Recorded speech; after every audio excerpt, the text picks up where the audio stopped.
네, 지금 이 시각 중국에서는 전승절 80주년 기념식이 진행되고 있습니다. 잠시 후 열병식에서는 중국의 신무기들이 또 대량으로 선보여질 예정인데요. 네, 66년 만에 북중러 삼국 정상은 한자리에 섰습니다. 남성욱 숙명여대 석좌 교수 이어서 차재원 부산가톨릭대 특임교수, 장성호 전 건국대 행정대학원장과 함께 이야기 나눠보겠습니다. 안녕하십니까? 예, 안녕하세요. 저희가 지금 그天安문 광장의 모습을 전체적으로 보여드리고 있습니다. 지금 오늘 이렇게쯤 주요 외빈들이 들어오기 전에 80주년 기념식과 열병식 앞두고 경계도 굉장히 삼엄했거든요. 6km 떨어진 기업들도 폐쇄하고 사법경찰들도 엄청 많이 또 대기했다고 하더라고요. 어떻게 보셨습니까? 네, 제가 2015년에 전승절 70주년 행사 때 저 행사를 현장에서 좀 봤습니다. 예. 그런데 그 당시 재미났던 점은 한 달 전부터 베이징 공기를 깨끗이 한다고 공장 기업소에 문을 닫을 정도입니다. 예. 차량 통제도 하고요. 예. 이번에 80주년 행사는 그 당시에 12,000명의 이렇게 의자가 깔렸는데 오늘 22,000명이 참석하니까 뭐 대단한 이제 행사가 더 확대가 됐죠. 그렇기 때문에 뭐 오늘 기자 언론들도 새벽 5시 이전에 현장에 뭐 거의 도착을 했다고 합니다. 주변 지하철역도 다 뭐 검문 검색이고요. 그러니까 사람이 어디 이렇게 그대로 서 있지를 못한다는 얘기죠. 당신은 왜 거기 서 있냐. 허가받은 인원이 아니면. 그렇기 때문에 민간인들은 거의 접근이 이제 불편할 정도입니다.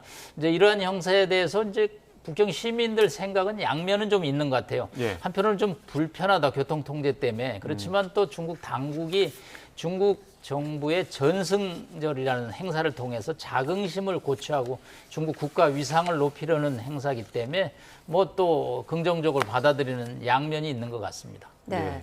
북중러 정상이 처음으로 이렇게 한데 만나서 함께 걸어가는 모습, 대화를 나누는 모습 앞서 보셨어요? 좀 네. 어떻게 보셨습니까? 아무래도 뭐 지금 북중러가 일종의 삼국 간의 연대를 아마 모셔가기 위한 뭐 하나의 그 일종의 그 계기로 이번 전승절 행사를 삼은 것이 아닐까라는 생각이 드는데요. 사실 뭐 지금 이 김정은 북한 국무위원장 입장에서는 이 최초로 그러니까 다자 정상 무대에 지금 데뷔를 하는 모습인데 저는 뭐 이 오늘 그 김정은 국무위원장의 그러니까 이 지금 옷차림도 상당히 좀 주목되는 측면이 있다는 생각이 듭니다. 예. 오늘 이 많은 사람들이 과연 중산복을 입을 것인가 아니면 양복을 입을 것인가에 대해서 여러 설왕설래가 있었습니다만 일단 오늘 양복 차림으로 나타났거든요. 예. 그것은 아무래도 이 지금 다자간 정상 무대에 그러니까 대비한다는 그 자체가 북한이 정상 국가라는 부분을 보여주고 그리고 옷차림도 그런 측면에서 한 것이 아닐까라는 생각이 들고요. 또 한편으로는 1959년도에 당시 그러니까 북한, 중국, 소련의 정상이 바로 그러니까 이 전승절은 아니지만 건국절에 함께 모였던 시기가 있었는데 그때 할아버지였던 김일성이 입었던 옷이 바로 이거 양복이었습니다. 그런 것도 아마 고려를 한 것이 아닐까라는 생각이 듭니다. 예, 저희가 앞서 이제 북중러 정상들 이동하면서 그 김정은 위원장은 아무래도 다자 외교 첫 무대이기 때문에 어떤 모습일까를 좀 주목을 했었는데 굉장히 이야기도 좀 적극적으로 하는 것 같고 표정도 좀 밝은 표정이었거든요. 어떻게 보셨습니까? 과거에 김일성, 김정일 두 선친들이 하지 못했던 그런 자리에 지금 오늘 오르지 않았습니까? 저것은 북한의 김정은으로서는 상당히 본인의 앞으로의 그 북한 내부 체제라든가 외적으로도 상당히 큰 의미를 지금 획득을 했다. 외교적인 성과를 얻었다. 그렇게 볼 수가 있고 북한에서 지금 우리가 관심 있게 보는 것은 저 딱 한 장면입니다. 뭐 푸틴, 시진핑, 김정은이 같이 입장을 하지 않았습니까? 예. 저런 것은 앞으로 북중러라는 그런 미국에 대항하는 그런 세력으로서 이번 전승절 80주년이 결국은 미국을 향한 구애도 있지만 미국을 향한 전략, 힘의 과시 이런 걸 통해서 현재로서는 중국과 미국의 패권 전쟁이 이미 시작되고 있고 앞으로 훨씬 더 이것에 대해서 격화될 가능성이 상당히 크기 때문에 경제적인 뿐만 아니고 외교, 안보 그리고 국방 이런 측면에서 미국을 향한 여러 가지 무력 시위 그리고 또 신냉전 구도의 공식화를 지금 중국 입장에서는 선언하고 싶었고 푸틴도 마찬가지로 우크라이나 협상이 있지 않습니까? 그런 것 때문에 이번 전승절을 푸틴 입장에서도 이용하는 것 같고 북한 김정은도 마찬가지로 중국과 러시아를 손잡음으로써 앞으로 향후 있을 트럼프 대통령과 여러 가지 핵 협상 이런 거에 대해서 우위적인 그리고 본인의 존재감 이런 것들을 격상시킬 수 있는 그런 기회로 삼을 수가 있기 때문에 뭐 22,000명이 모였다는 것이 뭐 상당히 크기도 하지만 그럼에도 불구하고 미국의 군사력이라든가 여러 가지 국력에 비해서는 상당히 왜소한 것이 사실이지 않습니까? 그렇기 때문에 저렇게 사회주의 전략가들에서 어떠한 통상적인 전술적인 측면에서 보면은 저렇게 보여주는 것을 통해서 국제적인 시야 그리고 미국에 대항할 수 있는 나라는 중국이다. 이런 것들을 오늘 전 세계에 보여주고 있다고 봅니다. 네. 조금 전 기념 촬영을 봤을 때 심핑 주석 옆에 이제 부인 펑리미안 여사가 있었고 그 옆에 김정은 위원장이 자리했단 말이죠. 잠시 뒤에 막루 위에서 좌석 배치도도 눈에 좀 띄는데 어떻게 좀 주목을 해야 될까요? 네, 사실은 그 사진 촬영 전에는 좌측에 김정은 위원장, 우측에 푸틴 대통령이 쓰는 것으로 예상을 많이들 했습니다. 예. 또 러시아 외교부에서도 그런 표현을 썼거든요. 그런데 2015년에는 그 당시 좌측에는 이제 후진타오 주석 등 전 이제 지도자들을 두 분 세웠습니다. 그리고 우측에 푸틴 대통령을 세우고 이제 김 위원장을 이렇게 섰는데 오늘 화면에는 중간에 펑리 여사 이 여사가 들어온 것이 과거와 달라진 점입니다. 이게 왜 그럴까? 저는 세 분이 걸어 들어오는 거는 사진이 뭐 화면이지만 공식적으로 남는 사진은 저렇게 공식 사진인데 새 지도자가 쓰는 것은 아무래도 미국을 강력하게 자극할 가능성이 있기 때문에 평리 위안 여사가 70주년에 때는 안 나왔지만 80주년에 중간에 쓰심으로써 조금 더 분위기를 좀 부드럽게 가는 그래서 반미 구도가 꼭 아니다라는 사실 시진핑 주석 입장에서도 지금 관세 협상을 트럼프 대통령과 해야 되는 상황에서 저 3자 사진이 꼭 중국에 득이 되는 것은 아니거든요. 불편한 관계를 가능한 한 피하려고 하는데 그 세 분이 쓰는 사이에 퍼스트 레이디인 펑리위안 여사가 들어가니까 사진이 조금은 좀 부드러워진 느낌. 그런 중국의 아주 세심한 그런 의전이 담긴 사진이라고 볼 수 있겠습니다. 네, 어떤 장면 순간마다 대미 메시지가 함축되어 있는 그런 순간들이 있기 때문에 미국도 지금 이 장면들을 굉장히 주의 깊게 보고 있을 것 같은데 미국의 이 북중러 정상들의 모임 또 전술적 열병식까지는 좀 어떻게 바라보고 있을까요? 글쎄요, 뭐 미국 입장에서는 상당히 그러니까 긴장하면서 이 관계를 보고 있지 않을까라는 생각이 듭니다. 최근에 우리 그러니까 이재명 대통령이 미국을 방문해서 한미일 삼국 간 협력에 대한 공고한 토대를 구축한 상황이기 때문에 이러한 상황에서 북중러 정상이 한 자리에 이렇게 나란히 서는 모습 자체에 대해서는 일종의 뭐랄까요 한중일과 북중러의 대결 구도처럼 비치는 측면이 분명히 있거든요. 그렇기 때문에 상당히 미국 입장에서는 긴장할 수밖에 없는 것이죠. 사실 이 전승절과 관련해서 미국의 조치와 관련해서 주목할 측면이 최근에 미국이 일본에다가 지금 중거리 미사일 시스템인 타이폰을 처음으로 배치했다는 이야기가 어제 지금 외신을 타고 다 전해지고 있거든요. 이거는 물론 당시 영구적으로 지금 배치하는 건 아닙니다만 훈련을 기해서 지금 이 배치한 측면이 분명히 있지만 이 중거리 미사일 시스템 타이폰이 사실은 이 중국 베이징까지 다 커버할 수 있는 지금 미사일을 발사할 수 있는 시스템이기 때문에 상당히 그러니까 이 미국 입장에서도 중국의 전승절에 대한 나름대로의 군사적 일종의 뭐랄까 대비 그런 부분들을 강조하면서 이번 그 행사에 상당히 주목한다는 그런 메시지를 보낸 것이 아닐까라는 생각이 듭니다. 네.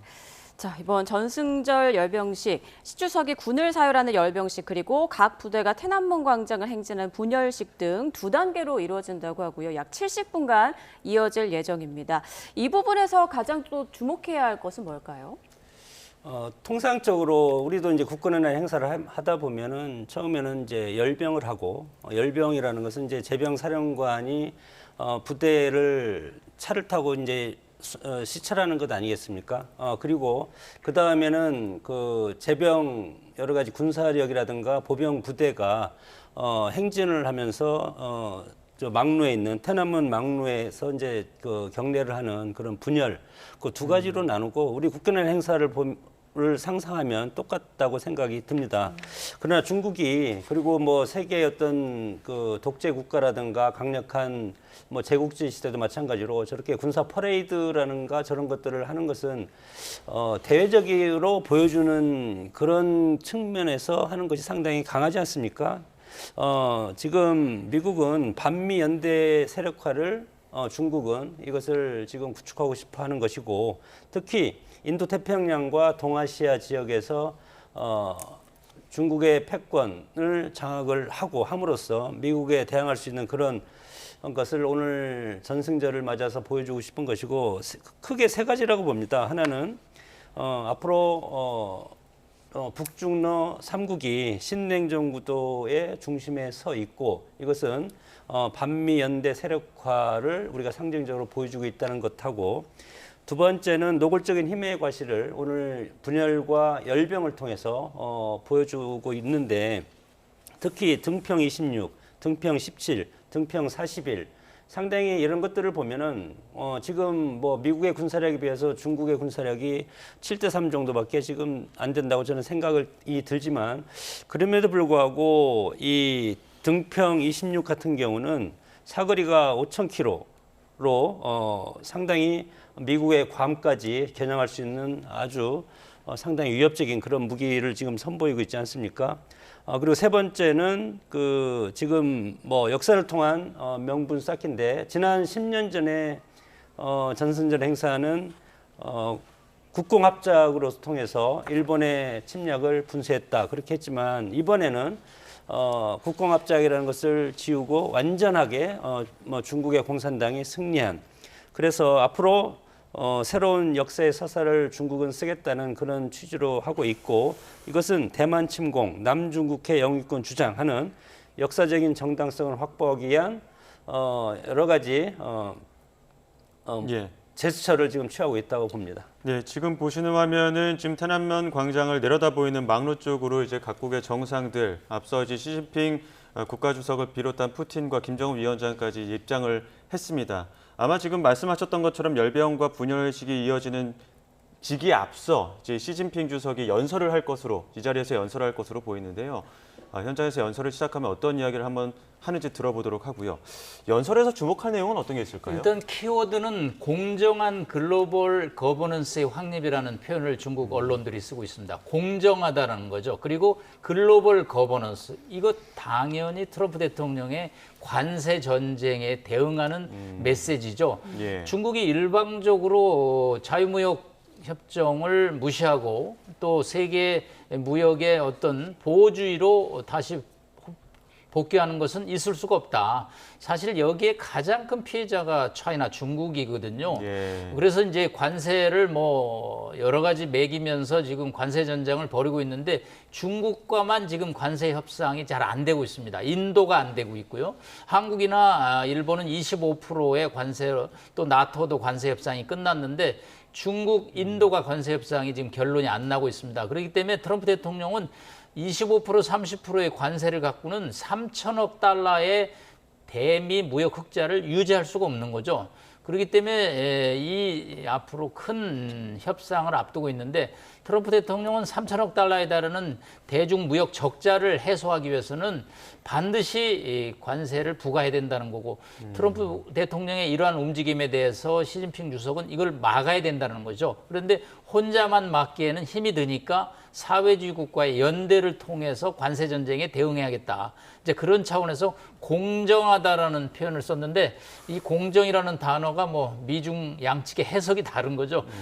미국은 지금 3천억 달러의 대중 적자가 공정치 못한 거고 또 중국 입장에서는 지금 이걸 깰라는 자체가 자유무역의 결과인데 왜 미국이 임의로 흔들려고 그러냐. 이게 또 공정치 못하는 거죠. 이제 글로벌 가버넌스라는 것은 국제 표준을 만들어야 되는데 예. 이거 중국 혼자 힘으로는 감당하기 어려우니까 인도도 부르고 그래서 상하이 협력기구라는 천진 행사를 통해서 무역의 국제 자유화를 다시 한번 이제 확인하는 조치를 취했고요. 여기에 이제 지금 우크라이나 전쟁을 벌이고 있는 푸틴을 끌어들이고 그다음에 동남아 국가들 말레이시아, 캄보디아, 인도네시아 뭐 이런 나라들 또 키르기스탄 등 동유럽에 있는 국가들까지 포함해서 이제 반미 연대라는 표현을 쓰기는 그러기 때문에 공정한 글로벌 가버넌스의 확립을 아마 구체적이고 세부적인 표현으로 강조를 할 것으로 예상이 됩니다. 네. 자, 지금 보시는 그 망루의 그 좌석 배치도도 눈여겨볼 부분인데요. 10년 전에는 한쪽에는 내빈들, 한쪽에는 외빈들 이렇게 좀 나눠서 앉았었잖아요. 이번에는 과연 시주석을 중심으로 푸틴과 김 위원장이 양쪽에 설 것인가? 만약에 이렇게 선다면 어떤 상징적인 의미가 있다고 볼 수 있을까요? 일단은 펑리위안 여사가 망루까지 와서 그 아까 공식 사진 옆에 쓸 것인지를 저는 지금 유심히 보고 있습니다. 예.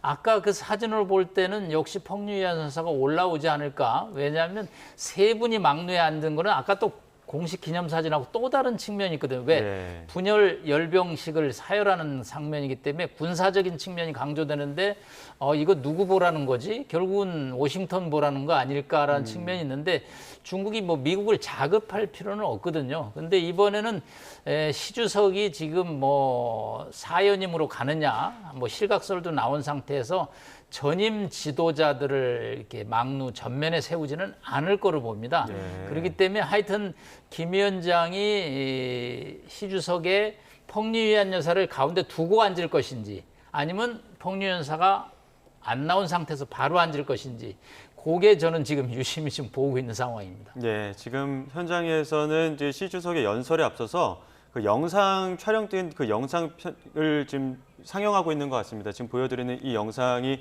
지금天安门 광장 그 망루 위에서 상영이 되고 있는 것 같고요. 그天安门 광장에 올라간 각국 정상과 이제 귀빈들이 지금 이 영상들을 보고 있는 것으로 보입니다. 네. 잠시 뒤 리창 총리의 사회로 지금 시작이 되는 것 같습니다.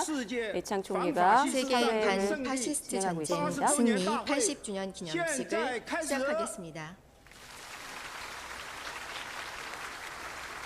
개막을 선언했죠. 네, 예. 80주년 행사의 개막을 선언한 것이 리창 리창 총리가. 총리의 지금 발언입니다. 예, 지금 예포가 울리지 않을까 예상이 모두 되는데요. 일어서 주십시오. 鸣礼炮。 예포 발사.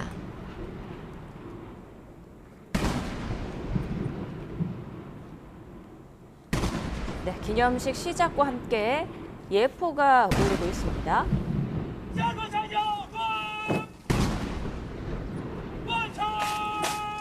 예, 리창 총리가 이제 전반적인 행사의 사회를 맡았고 지금 현장에서 이제 예포가 울려 퍼졌고 또 현장의 이야기들은 동시통역으로 저희가 좀 전해드리겠습니다. 네, 군 의장대가 천안문 광장 중앙에 인민영웅 기념비에서 국기 개양대까지 행진을 할 것으로 보입니다.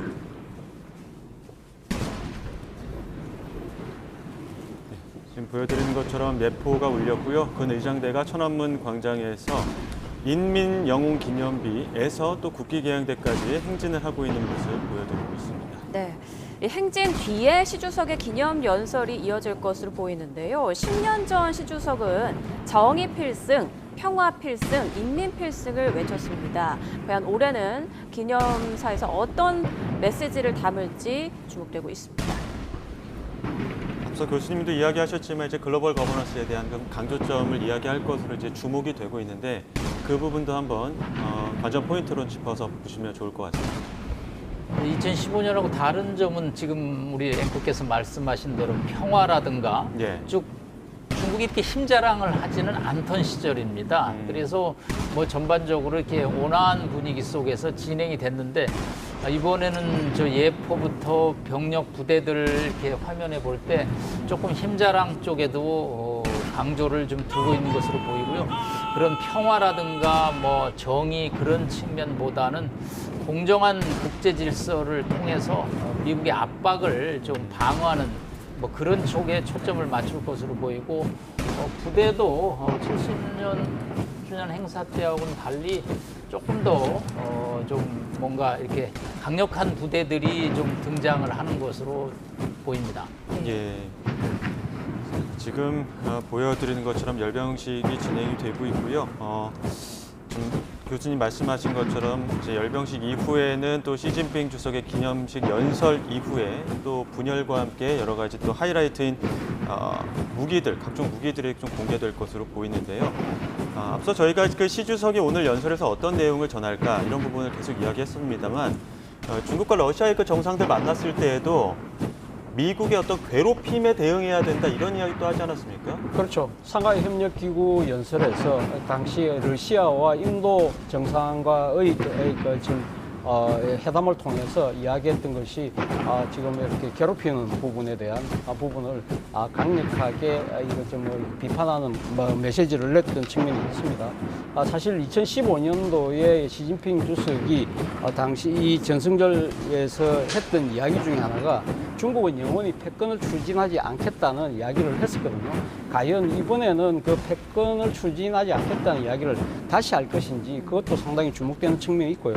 아까 남 교수님 말씀하신 것처럼 아무래도 지금 미국과의 관세 전쟁의 여파로 인해서 새로운 국제 무역기구 무역 질서에 대한 상당한 이 지금 논란이 있는 만큼 중국이 여기에서 대안적인 국제 질서를 만들겠다는 그런 의지를 아마 이번 연설에 포함하지 않을까라는 생각이 듭니다.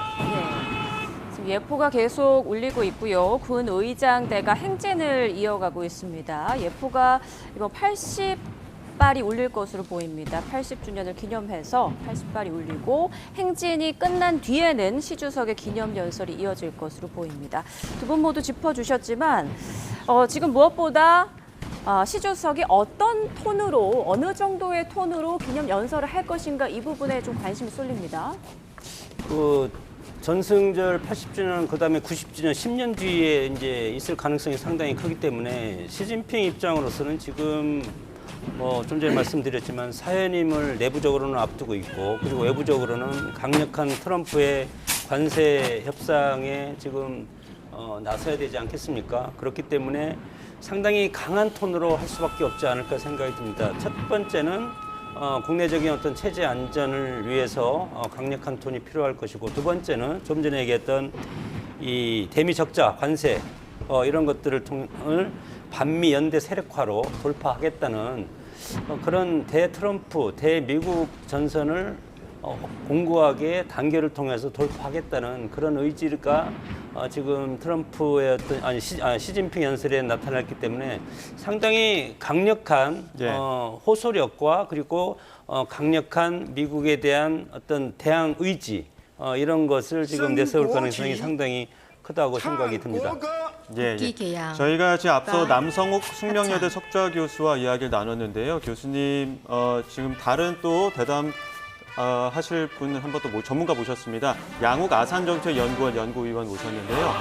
네, 양욱 의원 보시기에는 지금 지금 막루 위에서 있는 오늘 그 전승절 또 열병식 기념식 어떻게 바라보고 계십니까?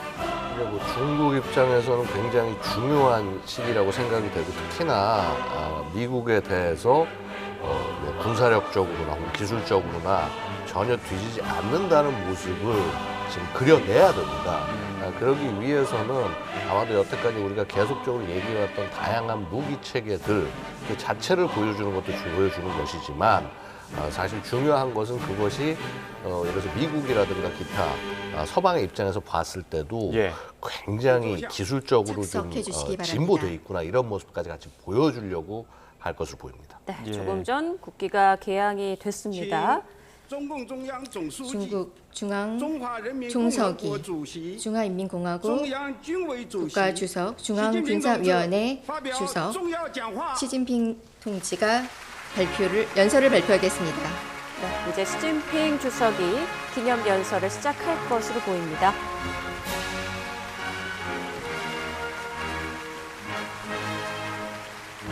네, 리창 총리의 사회로 진행이 되고 있고요. 앞서 사회에서 이야기한 것처럼 시진핑 주석이 기념 연설을 할 것으로 보이는데요. 현장 이야기 들어보겠습니다. 전국 동포 여러분,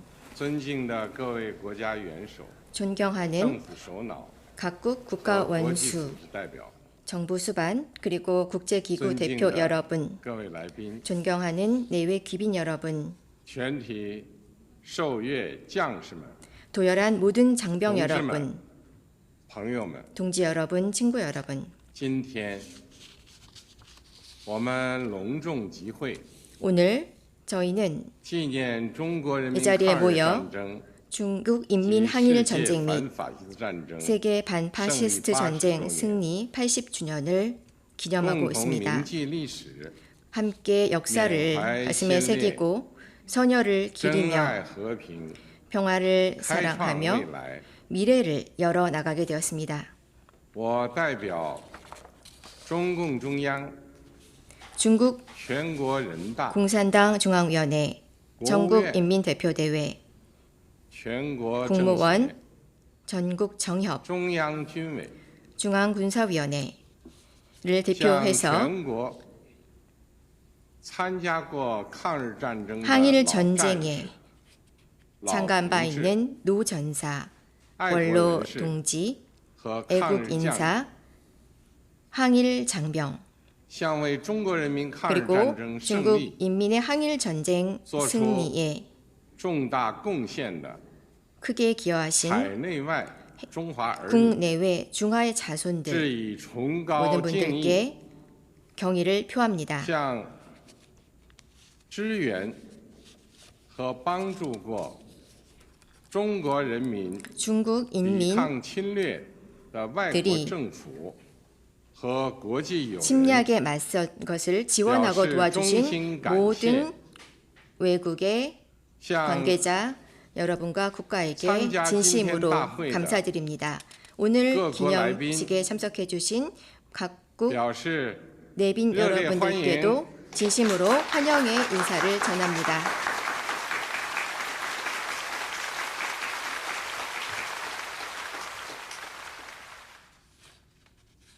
同志们、朋 동지 友们， 여러분, 친구 여러분, 中国人民抗日战争 중국 인민 항일 是艰 전쟁은 苦卓绝的 매우 伟大战争， 힘들었던 在中 위대한 国共产党 전쟁입니다. 倡导建立的 중국 抗日 공산당이 民族统一战线体制下， 항일 민족 전선의 中国人民以争 기치 争 아래 铁骨， 중국 인민들은 以血肉 분연히 之躯 나서 筑长城，取得 장성을 近 짓고 代以来 근대 이래 反抗外敌入侵的 외적의 第一次 외세의 침입에 완전히 맞서서 승리. 완전히 승리를 거두었습니다. 中国人民抗日战争 중국 인민 항일 是 전쟁은 世界反法西斯战争的 세계 반파시스트 전쟁에 있어서 매우 중요한 역할을 중국 했습니다. 중국 以巨大 인민들은 的民族牺牲，为 막대한 拯救人类 민족적 文明， 희생을 保卫世界和平， 치러내면서 做出了 세계의重大 평화를 贡献 지켜내는 데 있어서 매우 중요한 공헌을 历史 했습니다. 警示我们，人类命运 역사는 休戚与共， 인류의 운명은各个 매우 国家 밀접하게 관련되어 各 있고 个民族 각국, 只有 각 平等相 민족이 待，和睦 평등하게 相处， 서로를 대하고 守望相助， 화목하게 才能 서로의 维护 관계를 共同 유지해야만 安全， 비로소 공동의 消弭战争 안보를 根源， 지키고 不让历史 전쟁의 悲剧 근원을 重演。 없앰으로써 과거의 비극이 되풀이되지 않을 동지만, 수 있다는朋友们 것을 알려주고 있습니다. 동지 여러분, 친구 중화민족 여러분, 是不畏 중화민족은 强暴、自立自强的伟大民族。 강권에 当年 굴하지 않으며 面对正义与邪恶、 폭력을 光 두려워하지 明与黑 않습니다. 暗、 이제 进步与 빛과 反动的 어둠, 生死较量， 진보와 반동이 중국 서로人民 힘겨루기를 하는 가운데 同仇敌 중국 忾， 인민은 함께 奋 공동의 起 적에 反抗， 맞서 싸웠습니다. 为国家生存而战， 그리고 국가의 为 생존을 民族 위해서 复兴而战， 분연히 나섰고 为人类正义 인류의 而战。 정의를 위해 싸웠습니다. 今天， 오늘 人类又面临 인류는 和平还是战争，对话还是对抗， 평화나 共 전쟁, 赢还是 대화와 联合的抉 대립 择。中国人民 그리고 坚定站在 공생과 历史正确 제로섬의 一边， 선택의 기로에 站在 놓였습니다. 人类文明进 중국은 步 인류 与边 문명의 진보에 설 것이며 坚持走和平发展道路， 평화 발전의 길을 与各国 계속해서 人 걸어 民 나갈 携手 것이며 构建 세계 각국 人类 인민들과 命运 손잡고 共同体。 인류 운명 공동체로서 이어나갈 中国 것입니다. 人民解放军 중국 인민해방군은 始终是党和人民 늘 당과 完全可以信赖的 인민이 英雄部队。 신뢰할 수 全 있는 军 영웅 将士要 부대로 忠实履行 역할을 神圣 해왔습니다. 职责， 그리고 加 신성한 快建设 국가를 世 지키는 界 신성한 一流 직책을 军队， 수행해 坚决维护 왔습니다.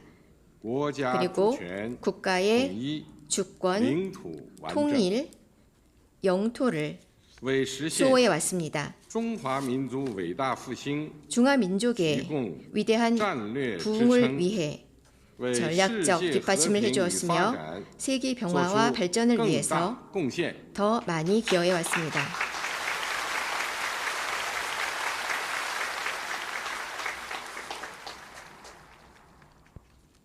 历史承载过去，也启迪未来。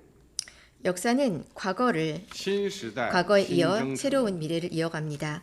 全国各族人民 신시대를 맞이하여 要在中国 전국의 共产 모든 党坚强领 민족들은 导下， 중국 공산당의 강력한 지도 坚 아래 持马克思列宁主义、 마르크스 레닌주의, 毛泽东思想、 마오쩌둥 사상, 邓小平理论 덩샤오핑 이론, 三个代表重要思想、 3개 대표론의 중요한 사상, 科学发展观 과학적 발전관 全面贯彻 등을 新时代中国特色社会主义思 이어왔고 想， 중국 특색의 신시대 사회주의 坚定不移 사상을 走中国 관철시켜 特色社 왔습니다. 会主义道路， 또한 중국 특색의 완전히 사회주의 그냥 노선을 걸어나가며 伟大抗战精神， 위대한 항전 정신을奋发 이어가고 勇毅前行， 용감히 为中国式现代化 전진해 나가면서 全面推进强国建设、 중국의 현대화를 民族 이어 复兴 강국 伟业 건설, 민족 而 부흥의 团结奋 위대한 斗。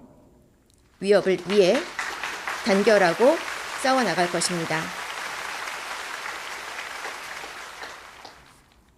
中华民族伟大复兴势不可挡， 중화 人类 민족의 和平 위대한 与发展 부흥은 的 막을 수 崇高 없으며 事业 인류 必将 발전의 胜利。 위대한 사업은 반드시 승리를 거둘 것입니다.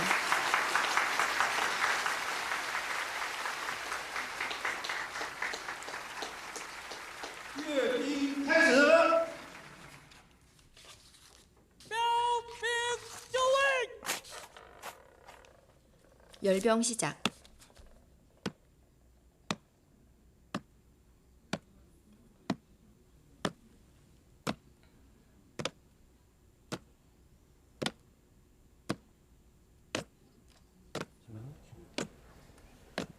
네. 네. 자, 지금 시진핑 주석의 연설을 마치고 본격적으로 열병식이 진행이 되고 있습니다. 지금 열병식은 어떤 절차로 좀 진행이 될까요? 예, 열병식은 이제 보통 최초 장면들은 먼저 열병과 그다음에 분열 이런 순서로 이루어진다고 보시면 되겠습니다. 이 차이가 어떻게 되냐면은요. 이제 열병은 지휘관이 직접 하면서 이 도열한 부대들이 제대로 준비가 되어 있는지 이걸 확인하는 모습이 되는 것이고, 자, 두 번째 분열은 바로 저 단상을 향해서 그 도열된 부대들이 행진을 하면서 지나가면서 이제 격려하는 그런 모습을 가리킵니다. 그래서 사실은 열병식으로 하지만은 실제 열병과 분열이 동시에 일어나는 행사라고 말씀을 드릴 수가 있습니다. 지금 이제 이것은 아마도 시작하기 전에 그 소위 이제 열병을 하기 전에 이 의장대가 이제 나와서 예를 표하는 그런 모습이 될 겁니다. 굉장히 절도 있게 그리고 느리게 시작이 될 것이고, 저 이후에 이 열병 지휘관이 이 보고를 하면서 그러면 아마 그때 시진핑이 직접 그 차량에 탑승을 해서 이 도열되어 있는 부대들 열병하고 예. 그다음에 부대들 인사를 하고 아마 그런 모습이 그려질 겁니다. 예. 자, 조금 전 시진핑 주석의 기념 연설 메시지도 좀 분석을 해봐야 될 것 같은데 각국 각 민족은 평등하다 이런 말이 있었고요. 중국은 강권에 굴하지 않고 폭력을 두려워하지 않는다. 진보와 반동이 서로 힘겨루기를 하고 있다. 마치 미국을 겨냥한 듯한 그런 발언으로 들립니다. 맞습니다. 오늘 이 시진핑의 연설에서 가장 주목되는 부분이 바로 이 대목이 아닐까라는 생각이 듭니다만, 그러니까 진보와 반동에 그러니까 진보와 반동을 이야기하면서 강건에 굴하지 않고 폭력에 두려워하지 않겠다는 이야기를 하면서 그러니까 미국이 주도하는 새로운 일종의 국제무역 질서에 대한 중국의 입장을 분명히 저는 나타난 것이 아닐까라는 생각이 들고요. 이와 관련해서 시진핑 주석의 이야기 중에서 중요한 또 하나의 키워드가 공생이냐 제로섬이냐를 그러니까 지금 각국이 선택할 수밖에 없다는 이야기를 했습니다. 결국 공생이라는 부분은 지금 중국이 새로 지금 이야기하고 있는 글로벌 가버넌스의 그러한 이 체제에 동참하라는 뜻이고요. 만약에 그러니까 제로섬으로 간다고 한다면 이 트럼프 대통령이 이야기하고 있는 미국 중심주의의 그러한 이 새로운 국제무역 질서에 참여할 경우에는 결국 제로섬으로 끝날 수밖에 없다는 이야기를 하고 있는 것이 아닐까라는 생각이 듭니다. 아울러서 마지막에는 중화민국의 위대한 부흥을 아무도 막을 수 없다는 이야기를 하면서 일종의 국제무역 질서뿐만 아니라 군사력적인 측면에서도 중국은 여기에 대비가 돼 있다는 이야기를 이 뜻을 나타낸 것이 아닐까라는 생각이 듭니다. 그리고 아울러서 제가 앞서도 말씀드렸습니다만 2015년도에 중국이 이야기했던 영원히 패권을 추구하지 않겠다는 이야기는 이번 연설에서는 빠졌습니다. 그만큼 중국이 이제는 굴기를 통해서 그러니까 미국에 맞설 수 있는 유일한 강대국이 됐다는 부분을 이렇게 애들로서 이야기하고 있는 것이 아닐까라는 생각이 듭니다. 예, 지금 보시는 모습은 시진핑 주석이 그 훔치 무게차를 타고 천안문을 나와서 그 열병 총지휘관으로부터 준비가 완료됐다는 보고를 받는 그런 절차가 진행이 될 것으로 보이고요. 여기서 또 총지휘관이 누구냐도 좀 주목받는 부분 아니었습니까? 네, 그렇습니다. 이제 기본적으로는 이제 뭐 국방 장관에 해당하는 인원이 나와서 할 수 있습니다만은요. 지금 사실 이 중국 군이 특히 시진핑 중국 군에 대한 통제를 잃었다라는 얘기들이 이제 계속 그간 나왔었습니다만 사실 실제로는 그렇지 않다라는 의견도 많았었거든요. 그래서 아마도 이번 모습을 통해서 그 부분을 좀 확인하게 될 걸로 보입니다. 네, 보시는 것처럼 총지휘관의 보고를 받고 있는 시진핑 주석의 모습입니다.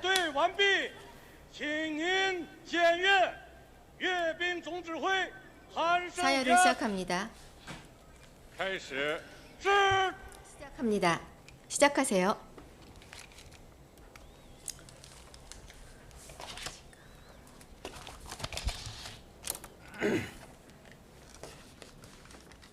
네. 자, 열병 총지휘관 군 통수권과 관련해서 조금 전 관전 포인트가 있었습니다. 총지휘관이 시진핑 주석에게 뭔가 보고를 하는 듯한 그런 장면이 보였고요. 이제 시 주석은 장안대가를 따라서 약 3km 도열한 부대를 사열하게 됩니다. 저기 45개 제대의 어떤 분열 열병과 분열을 준비했는데 45개 제대가 한 4, 5개월, 한 6개월 정도 아마 천안문에서 준비를 하지 않았을까 생각이 들고 우리 국군의 행사를 할 때도 마찬가지로 그 여의도 일대에서 행진을 과거에 하지 않았습니까? 시가 행진할 때도 한 3, 4개월 전에 뭐 육사, 공사, 해사, 생도들까지 해서 예, 국군의 행사 준비를 하는 걸 보면 저기에서 방금 이제 보고를 하는 것은 제병 지휘관이라고 그러는데 통상적으로 제병 지휘관은 우리 뭐 국군의 행사에도 보면은 제병 지휘관이 그 다음에 반드시 승진합니다.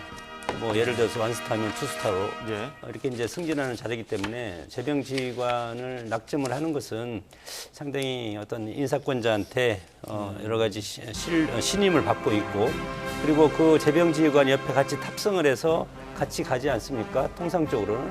근데 지금 시진핑은 지금 혼자 사열차에 올라서 혼자 지금 진행을 하고 있는 것 같고 좀 특이합니다. 우리 같은 경우는 제병 지휘관이 옆에 타고 이렇게 안내를 하는데 지금 시진핑은 혼자 탑승하고 지금 열병을 하고 있는 것 같습니다. 동지 여러분, 고생이 많습니다.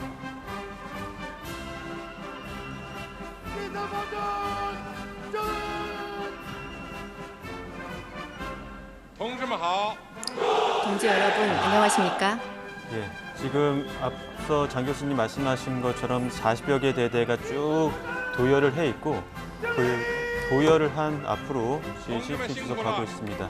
동지 여러분 수고가 많습니다. 네. S 주석이 동지 여러분 고생이 많습니다라고 외치면 장병들은 주선님 안녕하십니까라고 화답하는. 동지 여러분 안녕하십니까? 중국의 군대는 당의 군대죠. 국민의 군대가 아니라. 그래서 이 당군들을 동지 직접 여러분, 고생이 바라보면서 많습니다. 그러면서 이렇게 이 당의 지도자가 직접 인사를 건넨다라는 의미를 지금 두고 있는 것이라고 보시면 되겠습니다. 예. 그 이제 열병에서 이제 분열을 하면 사실은 분열과 동시에 행사가 끝나는 겁니다. 그래서 뭐 상당히 지금 방대한 군 45개 제대가 준비를 했기 때문에 국군의 행사 저도 과거에 참여를 해보면 몇 개월 동안 준비를 하고 오늘 분열이 끝나면 동지 이제 여러분, 각 부대로 안녕하십니까? 다시 복귀를 하고 바로 한 일주일 열흘 이렇게 휴가를 보내는데 중국도 그렇게 하는지는 모르겠습니다. 예. 지금 각 대대별로 인사를 하고 있습니다. 주시하오 이렇게 장병들이 주석님 안녕하십니까 이렇게 얘기를 하고 있고 각 부대별로 이동을 할 때마다 시진핑 주석이 통주먼 하오 이렇게 동지들 안녕하십니까 이렇게 또 화답을 하는 그런 모습으로 지금 계속 도열하고 있습니다. 네, 지금 그리고 연합군악대가 계속 연주를 하고 있는데요. 이번 열병식에서는 열병식 사상 최대 규모인 1000여 명으로 편성된 동지 여러분, 연합군악대가 계속 수고가 됩니다. 많습니다. 예. 자, 지금 이 이후에는 분열 행진이 또 시작이 될 텐데 그때는 또 80자 제형 걸리는 헬기 편대도 있을 테고요. 또 체남문 그 상공을 또 비행하는 또 비행기 퍼레이드 이와 같이 또 그 군기들의 그 대우가 뒤를 이어서 또 체남문을 통과할 것으로 보이는데요. 자, 지금 보시는 화면은 도열된 부대들이 있고 그 부대들 앞으로 시진핑 주석이 홍치, 그 중국산 홍치 무게차를 타고 사열하고 있는 모습 보고 계십니다. 네. 이 사열이 끝나면 동지 여러분 아마도 안녕하십니까? 신무기들을 볼 수 있지 않을까 싶은데요. 지금 이제 옆에 차량들이 전부 다 있지 않습니까? 예. 저것이 이제 그 철문 광장을 지나가면서 그 위용을 과시하게 될 겁니다. 이번에 어떤 또 신무기들을 공개할지 이 부분도 관심이지 않습니까? 얼핏 봐서는 사실 뭐 중국이 자랑할 수 있는 무기들 다 끌고 나온 걸로 보입니다. 일단 ICBM들부터 시작해서 지대공 미사일들, 그다음에 순항 미사일, 그리고 극초음속 미사일 등 다양한 무기 동지 여러분, 체계들이 수고가 다 한 번에 많습니다. 보이는 것으로 보입니다. 예. 그 애초에 전략 자산 같은 경우에는 전략적으로 조금 좀 배를 좀 감싸둬야 되는 그런 측면들도 있지 않겠습니까? 사실은 이 열병식의 가장 큰 의미는 예. 어찌 보면 그런 것들까지 전부 끄집어내면서 자신들이 가진 능력을 과시하는 쪽에 예. 더 초점을 둔 것이라고 볼 수 있겠고요. 사실 보면은 뭐 북한 열병식을 보면은 특히 그런 부분들이 심하지 않습니까? 실제 동지 이제 여러분, 실전 배치 안 된 안녕하십니까? 무기 체계는 보통 열병식에 안 끌고 나오는데 북한 같은 경우 실전 배치 안 된 것들 가지고 다 끌고 나와서 위용을 과시하는 그런 모습을 보입니다. 중국은 그럼에도 불구하고 상대적으로 이미 실전 배치가 완료된 것들 위주로 하고 있고요. 심지어는 지금 무인 잠수정부터 시작해서 다양한 해상 무기까지 이 지상을 끌고 왔네요. 네. 어떤 외신에서는 그 김정은 위원장이 중국산 무기의 성능을 확인하려고 이번 열병식에 참석하는 거다 이렇게 분석을 하기도 하던데요. 글쎄요, 동지 뭐 여러분, 열병식까지는 좀 고생이 어려운 많습니다. 것 같고 예. 되려 지금 이 국제 정상들 많이 와 있고 특히나 SCO 상하이 그 안보기구 쪽에 있는 그런 국가들이 많이 와 있지 않습니까? 되려 김정은 입장에서 그 나라에다가 세일즈를 해야 돼, 방산 세일즈를. 예, 그래서 우리 뭐 K 방산이 있다면 북한은 뭐 NK 방산이 있지 않겠습니까? 예. 오늘 그렇다면 이제 잠시 후에는 열병 그 분열을 통해서 무기 체계들이 다양하게 나올 텐데 여러 가지 좀 게임 체인저라고 불렸던 동지 여러분, 인치나 뭐 안녕하십니까? 킹콩 27 이런 것들 좀 주목받는 거 있지 않았습니까? 어떤 부분 가장 주목하십니까? 뭐 일단은 ICBM 위주로 많이 이제 보여주면서 핵 능력들을 과시하는. 그러니까 사실은 우리 한때 핵 군축이었던 시대가 지나서 이제 중국이 굉장히 적극적으로 핵 군비를 증가하고 있습니다. 핵탄두 300여 개를 지금 1000여 개까지 늘릴 예정이고 그다음 1500개까지 늘린다고 하니까요. 관련된 무기 체계들을 보여주는 것은 물론이고 저는 개인적으로는 이런 그 동지 여러분 고생이 미국의 많습니다. 5세대 전투기 혹은 6세대 전투기에 대항하는 그런 차세대 무기 체계들이 공개될 가능성 이런 부분들을 좀 조심스럽게 기대하고 있습니다. 네. 자, 잠시 뒤 이어질 분열식에서는 이제 각 부대가 방진, 네모꼴 형태의 진영을 이루어서 차례로 또天安문 광장을 행진하게 되는데요. 그때 또 무기 하나하나에 대해서 좀 자세하게 이야기를 나눠보도록 하겠습니다. 앞서 그 시진핑 주석의 연설에서 시진핑 주석이 사회주의 노선을 통해서 항전 정신을 이어 중국을 현대화했다면서 중화민족의 위대한 부흥 못 막는다, 반드시 승리하겠다, 이렇게 좀 높은 목소리로 마무리를 지었습니다. 교수님께서는 어떻게 좀 들으셨나요? 이번 80주년에서 중국이 하는 것 가장 먼저는 뭐 아까도 말씀드렸지만 중국 내부의 체제 안정이 저는 중요하다고 생각이 들고, 왜냐하면 본인의 권력 유지, 사회 연임이 가능해야 되지 않겠습니까? 지금 최근에 실각설이 상당히 예민하게 지금 대두되고 있고, 그 다음에 두 번째는 이번 행사를 통해서 반미연대를 이제 구축하고 저렇게 무력시하는 것은 결국은 지금 신냉전, 신패권, 미국과 중국의 패권 전쟁으로 흐르고 있기 때문에 그 패권 전쟁 이면에는 지금 미국의 무역, 보호무역지, 관세협정 이런 것들이 있기 때문에 다 연계가 되어 있습니다. 그래서 북중러가 하나로 뭉침으로써 미국에 대항할 수 있는 각각의 나라의 어떤 상황이 다르지만 그럼에도 불구하고 미국과 대항해서 이길 수 있는 그런 연대를 지금 과시하고 있고, 결국은 저렇게 보여주는 것을 함으로써 우리가 동아시아, 인도태평양의 어떤 중추 국가로서 역할을 강력하게 하고 앞으로도 하겠다는 강력한 지금 얘기하는 반미연대라고 제가 우리가 표현하지만 중국 입장에서는 반미연대가 좋을 수도 있고 아니면 미국과의 협상에서 불리할 수도 있을 가능성이 크지 않습니까? 단적인 예로 지금 중국 대사, 미국에 있는 주 중국 대사가 여기에 지금 참석하고 있지 않기 때문에 그런 부분에 봤을 때는 미국과 중국의 신경전이 상당히 예민하게 지금 신경전을 하고 있다고 봅니다. 양욱 의원께서 어떻게 보십니까? 지금 공생과 제로섬의 기로 이렇게까지 지금 시진핑 주석 연설을 통해 이야기했는데 갈등이 더 격화될까 아니면 물꼬를 좀 틀 수 있는 좀 계기가 될 수 있을까요? 일단 중국 입장에서는 뒤로 물러나는 모습을 보여주기 싫겠죠. 예. 그렇기 때문에 더 강한 메시지들이 나올 것이라고 생각이 되고요. 사실은 좀 그렇습니다. 이 전승전이라는 게 결국은 뭐냐면 그 일본이 무조건적 항복을 했던 1945년 9월 2일 그 다음 날을 승리한 날이다라고 해서 전승을 한 건데, 이거 사실 국민당 정부가 한 거지 지금 중국 공산당이 이룬 승리가 아니에요.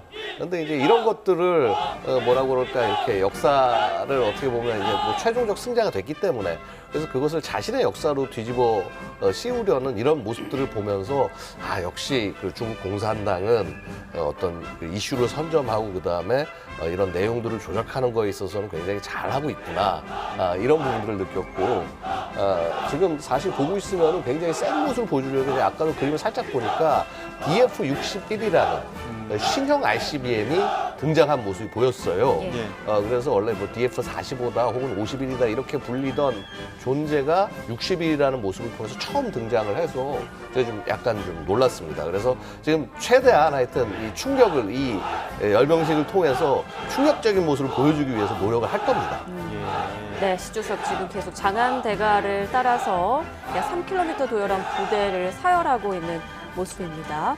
자, 이번에 북중러 3국 정상회담이 열리느냐, 이 부분도 관심사인데 시 주석의 선택에 달려있는 내용이겠죠?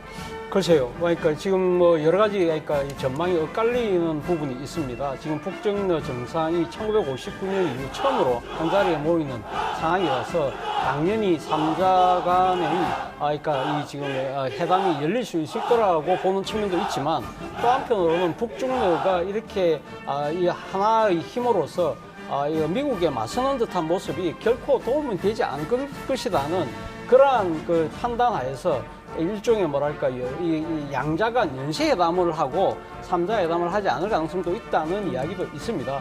특히 이 김정은 북한 국무위원장 입장에서는 어차피 지금 이 중국의 정상회 행사를 마치고 지금 돌아올 때 어떤 이야기를 지금 갖고 올 것인가 하면 시진핑 주석과의 그 정상회담을 통해서 모르긴 몰라도 미국과의 관계 개선을 위한 여러 가지 북한의 그런 일종의 그러니까 이 전략 변화 부분을 이야기할 가능성이 높다고 본다고 한다면 이 미국과의 직접적인 대화를 위해서라도 북정로 3자가 같이 모이는 그림은 극코 바람직하지 않다고 생각할 가능성도 있지 않을까라는 생각도 있습니다. 한국의 입장에서는 어떨까요? 지금 한미 정상회담 이후에 한중 관계가 조금 어색한 측면이 있는데 우원식 국회의장이 가지 않았습니까? 어떻게 좀 관계 개선에 좀 역할을 하게 될까요? 우리 정부 입장에서는 상당히 지금 애매한 그런 이러지도 못하고 진퇴양난이라고 저는 생각이 들고 또 왜냐하면 미국과의 지금 무역 협정 지금 그것도 미국을 방문해서 트럼프와 회담을 했지만 아직 뚜렷한 그 합의문을 아직 발표하지도 못하고 있지 않습니까? 그래서 여전히 트럼프 정부와는 지금 관세 협정을 비롯한 여러 가지 무역 협정에 대해서 아직은 상당히 오랜 동안 진행이 돼야 되고 특히 우리가 등거리 해결을 함에 있어서 미국이 중국을 가장 강력하게 견제하고 있기 때문에 친중 행보 이재명 대통령이 과거에 있었던 그런 친중적인 그런 행보 그것이 트럼프 대통령이 상당히 견제를 하고 있기 때문에 물론 뭐 국회의장이 저 행사에 참석은 했지만 그럼에도 불구하고 미국의 눈치를 보지 않을 수가 없는 것이 우리의 현실이고 결국은 지금 신냉전 체제로 간다면 북중러 체제에서 우리가 그러면 한미일 삼각동맹으로 가야 될 수밖에 없는 이런 상황에서 경제적인 실익을 취하기 위해서 친중 행보를 보인다. 뭐 그럼에도 불구하고 경제적인 행보라는 것이 결국은 안보적인 이익과 부합이 되기 때문에 상당히 우리 정부 입장에서는 상당히 애매한 그런 스탠스를 지금 가져갈 수밖에 없는 거고 이것이 어제 오늘 얘기가 아니고 뭐 구한말부터 이런 것들이 계속 있지 않았습니까? 이런 것이 반복이 돼 있고 역사를 보면은 가까운 나라한테 우리가 식민 지배를 받았지만 먼 나라한테는 식민 지배를 받은 적이 없다 그런 얘기도 있습니다. 그래서 일단은 기본적으로는 한미 관계가 우리가 동맹국이기 때문에 한미 관계를 우선적으로 하고 거기에 경제적인 측면에서는 예민한 부분 반도체라든가 이런 걸 빼고 중국과의 어떤 그 상호 호혜적인 그런 입장을 취할 수밖에 없는데. 이것을 대놓고 우리가 친중 행보를 보이기는 상당히 어렵다고 생각이 듭니다. 뭐 한 말씀 드리면은 사실 그 이재명 대통령이 정상회담 이후 CSIS 연설에서 더 이상 안미 경중 시대를 따라갈 수는 없다. 이제 상황이 다르다라고 정확히 얘기를 했고 사실 이분이 굉장히 정확한 저는 상황 판단이라고 생각을 합니다. 자, 심지어는요 북한도 한반도를 뻘치고 나가서 러시아와 탁 밀착을 해서 우크라이나에 싸우고 있고 심지어는 그동안 나오지 않던 다자 외교 무대까지 지금 나와서 저렇게 행동을 하고 있습니다.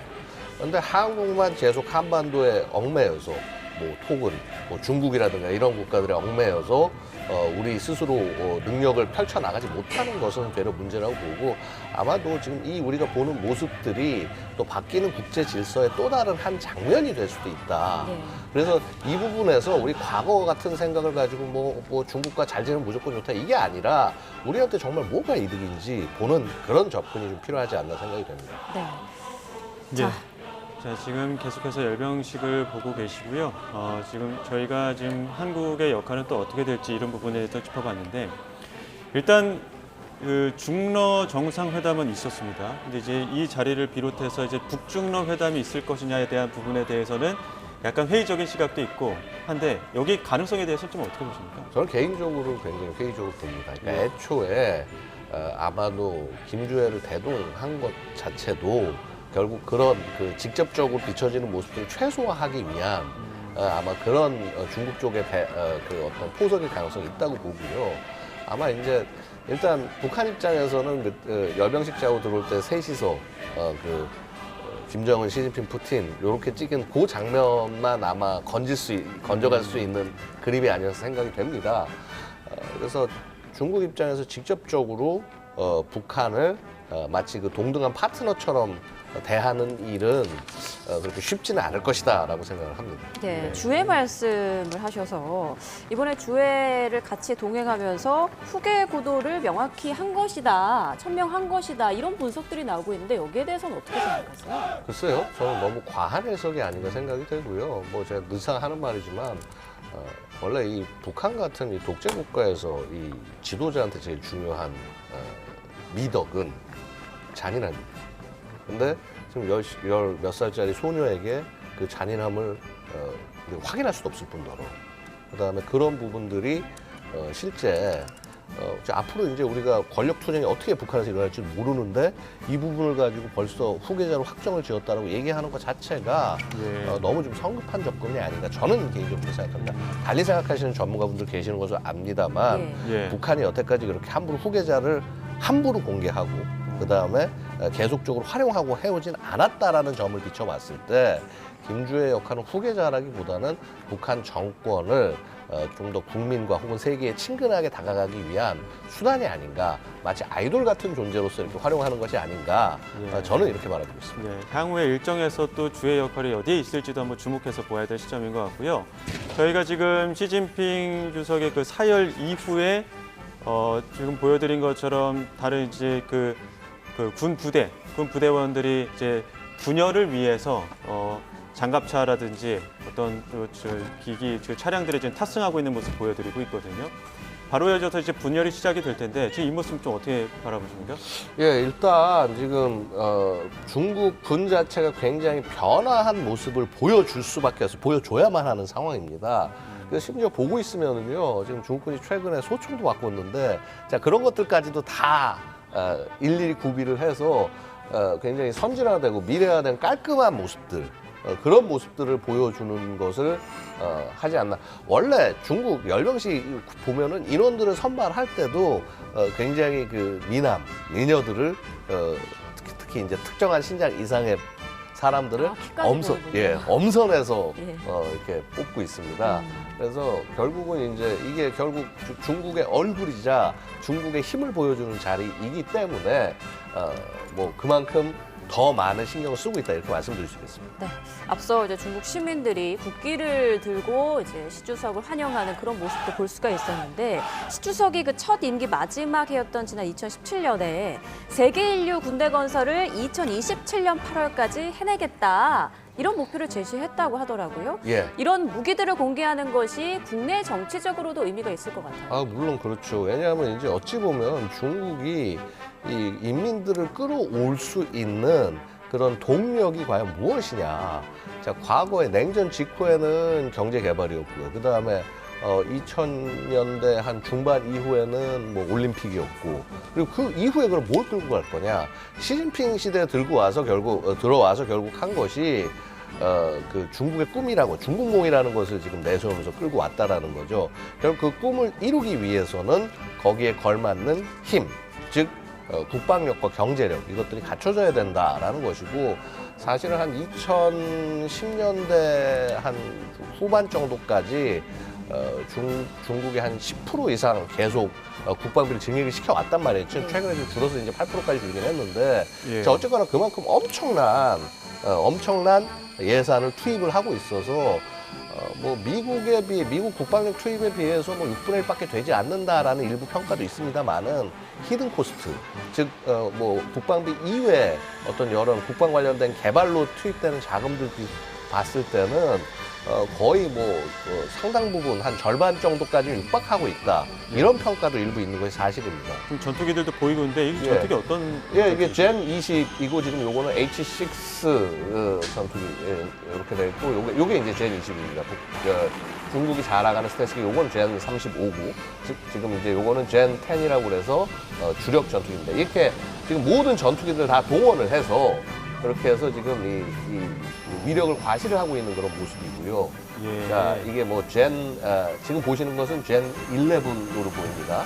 그래서 저건 이제 수호이 계열이고 요게 젠 10, 요거는 독자 개발한 중국 독자 개발한 스텔스는 아닙니다. 근데 저 젠 10이 얼마 전에 그 인도군의 라파를 격추시켰던 그 파키스탄군의 전투기가 바로 젠 10 계열입니다. 네, 이렇게 먼저 공중 무기들이 먼저 선보여지는 것 같고요. 예. 공중 헬기 편대가 앞으로 이제 천안문 상공을 이렇게 비행하면서 80자 대형을 그리는 헬기 편대가 또 그 뒤를 잇는다고 합니다. 예. 이를 지켜보는 내 외빈들의 모습도 지금 화면으로 보이고 있습니다. 네, 저희가 이게 자리 배치가 어떻게 될 것인지도 가장 주목되는 부분이었었는데 지금 시진핑 주석이 사열을 마친 이후에 이제 자리로 돌아가는 데 시간이 좀 있기 때문에 잠시 후에 시진핑 주석이 어디에 또 앉을지도 주목해서 저희가 좀 전해드리도록 하고요. 말씀하시는 중간에 문성묵 한국국가전략연구원 통일전략센터장도 모셨습니다. 자, 센터장님, 네. 지금 앞서 저희가 그 사열과 도열하는 모습 다 보여드렸는데 이 모습 어떻게 보셨습니까? 예, 지금 이번 이 전승절, 중국이 자랑하는 이 전승절은 결국은 미국을 향한 메시지, 또 시진핑 주석이 취임한 이후에 최근에 뭐 일부 외신들을 통해서 시진핑 주석의 입지가 좀 흔들리는 것이 아니냐, 예. 이런 보도들이 많이 나왔었거든요. 그래서 이번 기회를 통해서 위대한 중국몽을 실현한 위대한 지도자, 다시 말하면 1949년 중국을 건국한 모택동, 마오쩌둥에 비견하는 그런 지도자로서의 모습을 보여주고 싶어하는, 그것을 이 전승절 행사를 통해서 세계의 반서방 연대하는 국가들을 한자리에 모아놓고 지금 중국이 그동안 자력으로 개발한 그런 모든 지해공 관련된 모든 무기들을 한자리에 과시함으로써 예. 미국을 향한 그런 강력한 메시지, 또 국내의 결집을 통해서 시진핑 주석의 1인 입지를 더욱더 공고히 하는 그런 기회로 지금 마련하고 있다라는 생각이 들어요. 예. 그래서 아마 오늘 뭐 역대급 가장 큰 규모로 이런 행사의 자리를 마련했고, 그리고 중국이 자랑하고자 하는 그런 무기들이 한껏 선보일 것으로 봅니다. 네, 앞서 사열을 마치고 이제 다시 막루에 올라서 시진핑 주석의 모습 보셨습니다. 잠시 뒤에 이제 총 45개 부대가 참가하는 분열식 본격적으로 시작될 것으로 보입니다.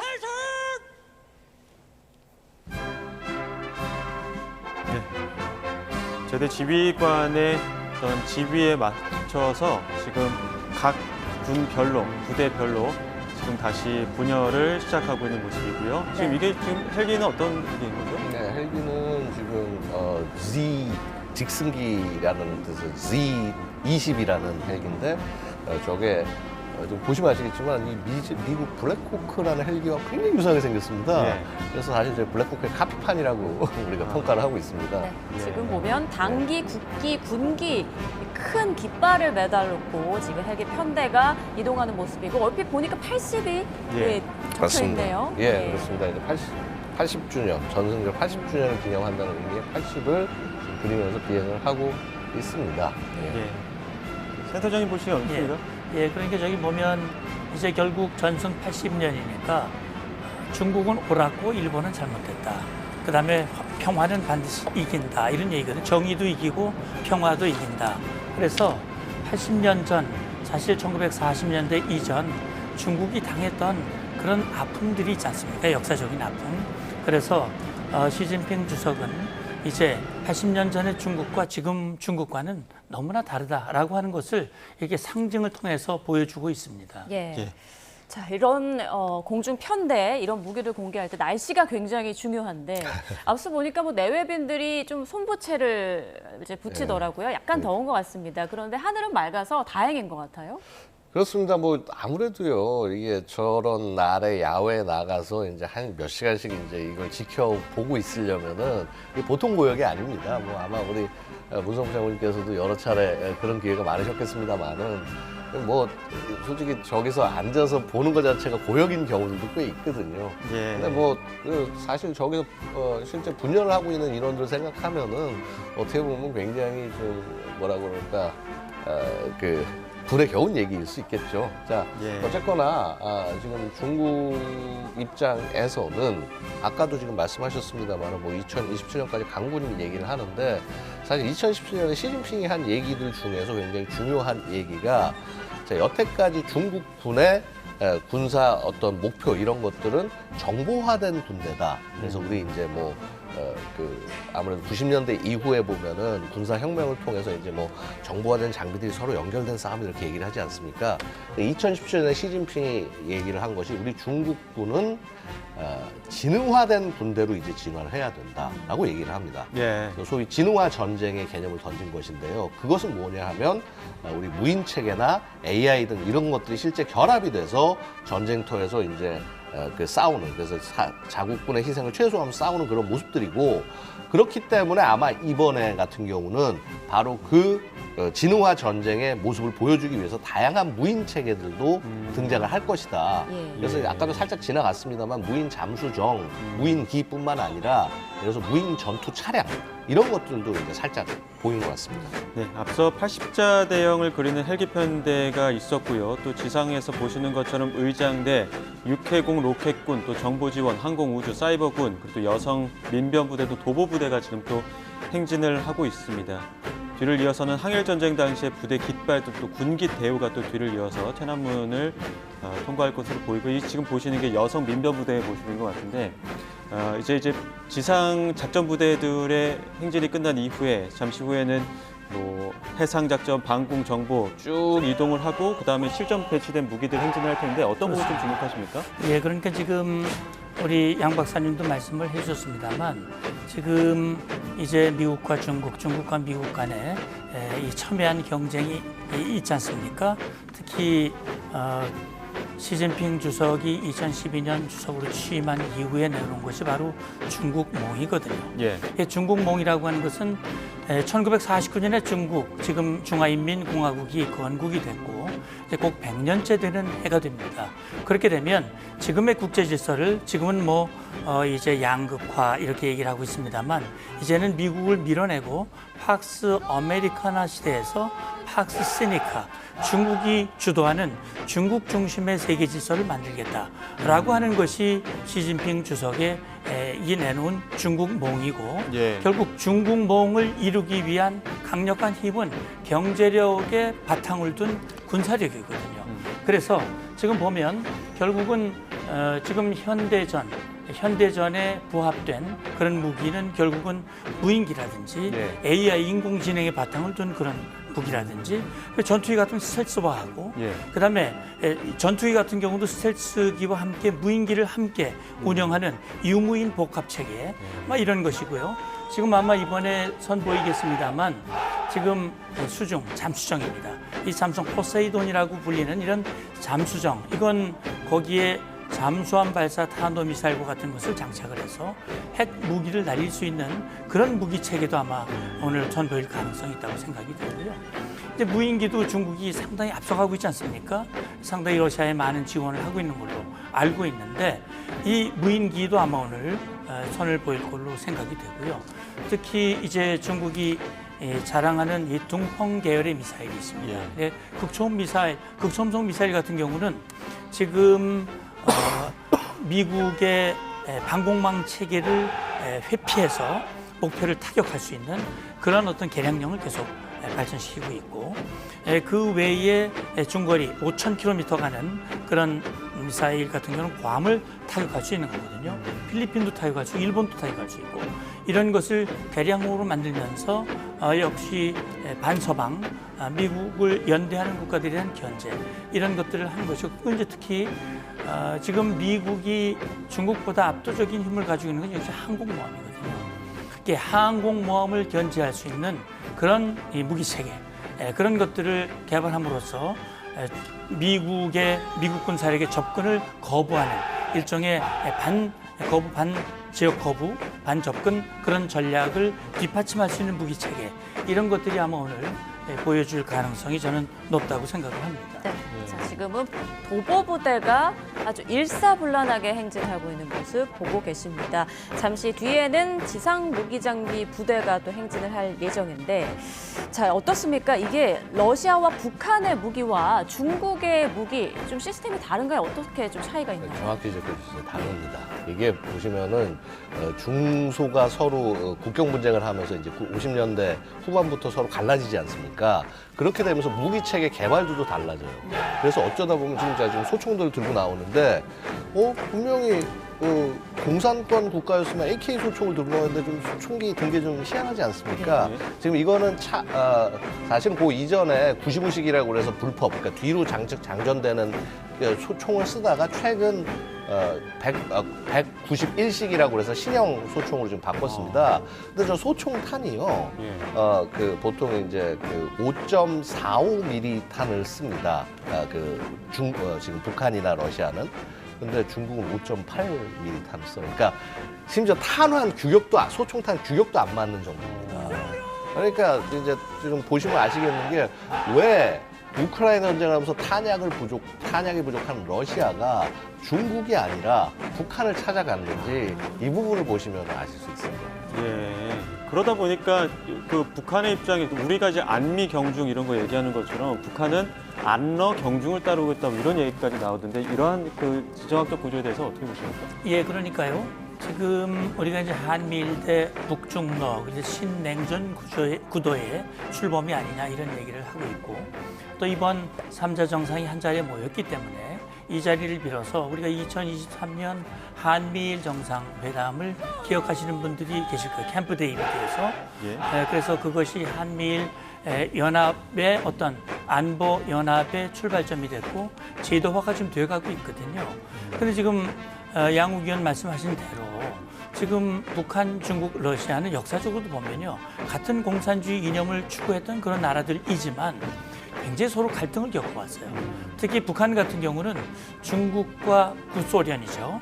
구소련 사이에 널뛰기 외교를 했어요. 그래서 중국에 붙어서 중국으로부터 유리한 것을 받다가 또 다시 소련으로 붙어서 그렇게 해서 왔다 갔다 하는 그런 널뛰기 외교를 그동안 쭉 해왔습니다. 이게 사실 93년도에 2003년이죠. 2023년 푸틴 대통령과 포스토치니에서 만났는데 사실 그 이전까지 러시아와 그게 소원하는 관계였거든요. 근데 결국 우크라이나 전쟁으로 푸틴이 김정은이 절실하게 필요해졌고 김정은 입장도 중국으로부터 많은 경제적 그 도움을 받고 있지만 너무 일방적으로 그렇게 하는 것이 북한의 국익에 맞지 않다. 또 뭔가 자신의 꿈을 이루기 위해서는 러시아의 도움이 필요하다. 그렇다면 푸틴과 손을 잡아야 되겠다. 그러니까 결국은 러시아로부터 경제적 실익은 많이 받기는 어려워요. 그런 차원에서 봤을 때는 군사안보 측면에서는 푸틴과 그다음에 경제적인 측면에서는 또 시진핑 중국과 이번에 그동안 소원했던 중국과의 관계를 복원할 수 있는 좋은 기회다라는 판단을 가지고 6년 8개월 만에 이곳에 참가한 것으로 이렇게 보입니다. 네, 북중러가 지금 서로가 서로에게 꼭 필요한 그런 상황이다라는 말씀해 주셨는데 조금 전 화면에 잠깐 잡혔습니다. 시진핑 주석과 김정은 위원장이 나란히 앉아서 대화를 나누는 모습이 포착이 됐거든요. 지금 전체적인 자리 배치는 알 수 없습니다만 시 주석을 중심으로 양쪽에 푸틴 대통령, 김정은 위원장이 앉지 않았을까 예상이 됩니다. 이 부분은 좀 어떤 의미가 있다고 보세요? 일단은 그만큼 배려를 한 것이다. 북한에 대한 상당한 배려를 한 것이다라고 볼 수가 있고 아마도 이 자리를 통해서 그간 너무 러시아에게 경도가 되어 있는 북한을 아무래도 자신 쪽으로 조금 더 가까이 두려는 그런 모습일 수도 있다라고 생각을 합니다. 사실 기본적으로 이제 어떻게 보면 이 다자 무대로 볼 수도 있지 않습니까? 이 열병식 자체가. 김정은이 굳이 다자 무대를 찾은 이유 중에 가장 중요한 것은 결국은 북중러 3국이 협력하는 그림. 이거 하나를 건지는 것 자체가 사실 어떻게 보면 여태까지 그 8차 당대회 이후에 북한이 해왔던 모든 노력들, 뭐 미사일부터 뭐 심지어는 뭐 우크라이나 파병까지 자 이런 것들을 종합하는 그 결과가 바로 이 북중러 연대가 되는 그런 그림일 것이다.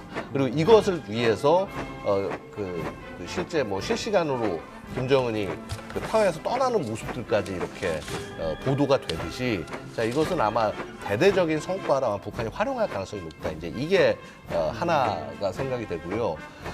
두 번째로는 지금 북한도 이제 10월 10일 이제 그 농당 창건 80주년 기념일부터 시작해서 굵직한 행사들이 있지 않습니까? 예. 이 다자 무대에서 와서 이제 이 국빈들을 만나고 얘기하고 하면서 일부 초청을 한다거나 하는 활동이 있을 수도 있을 것이고요. 예.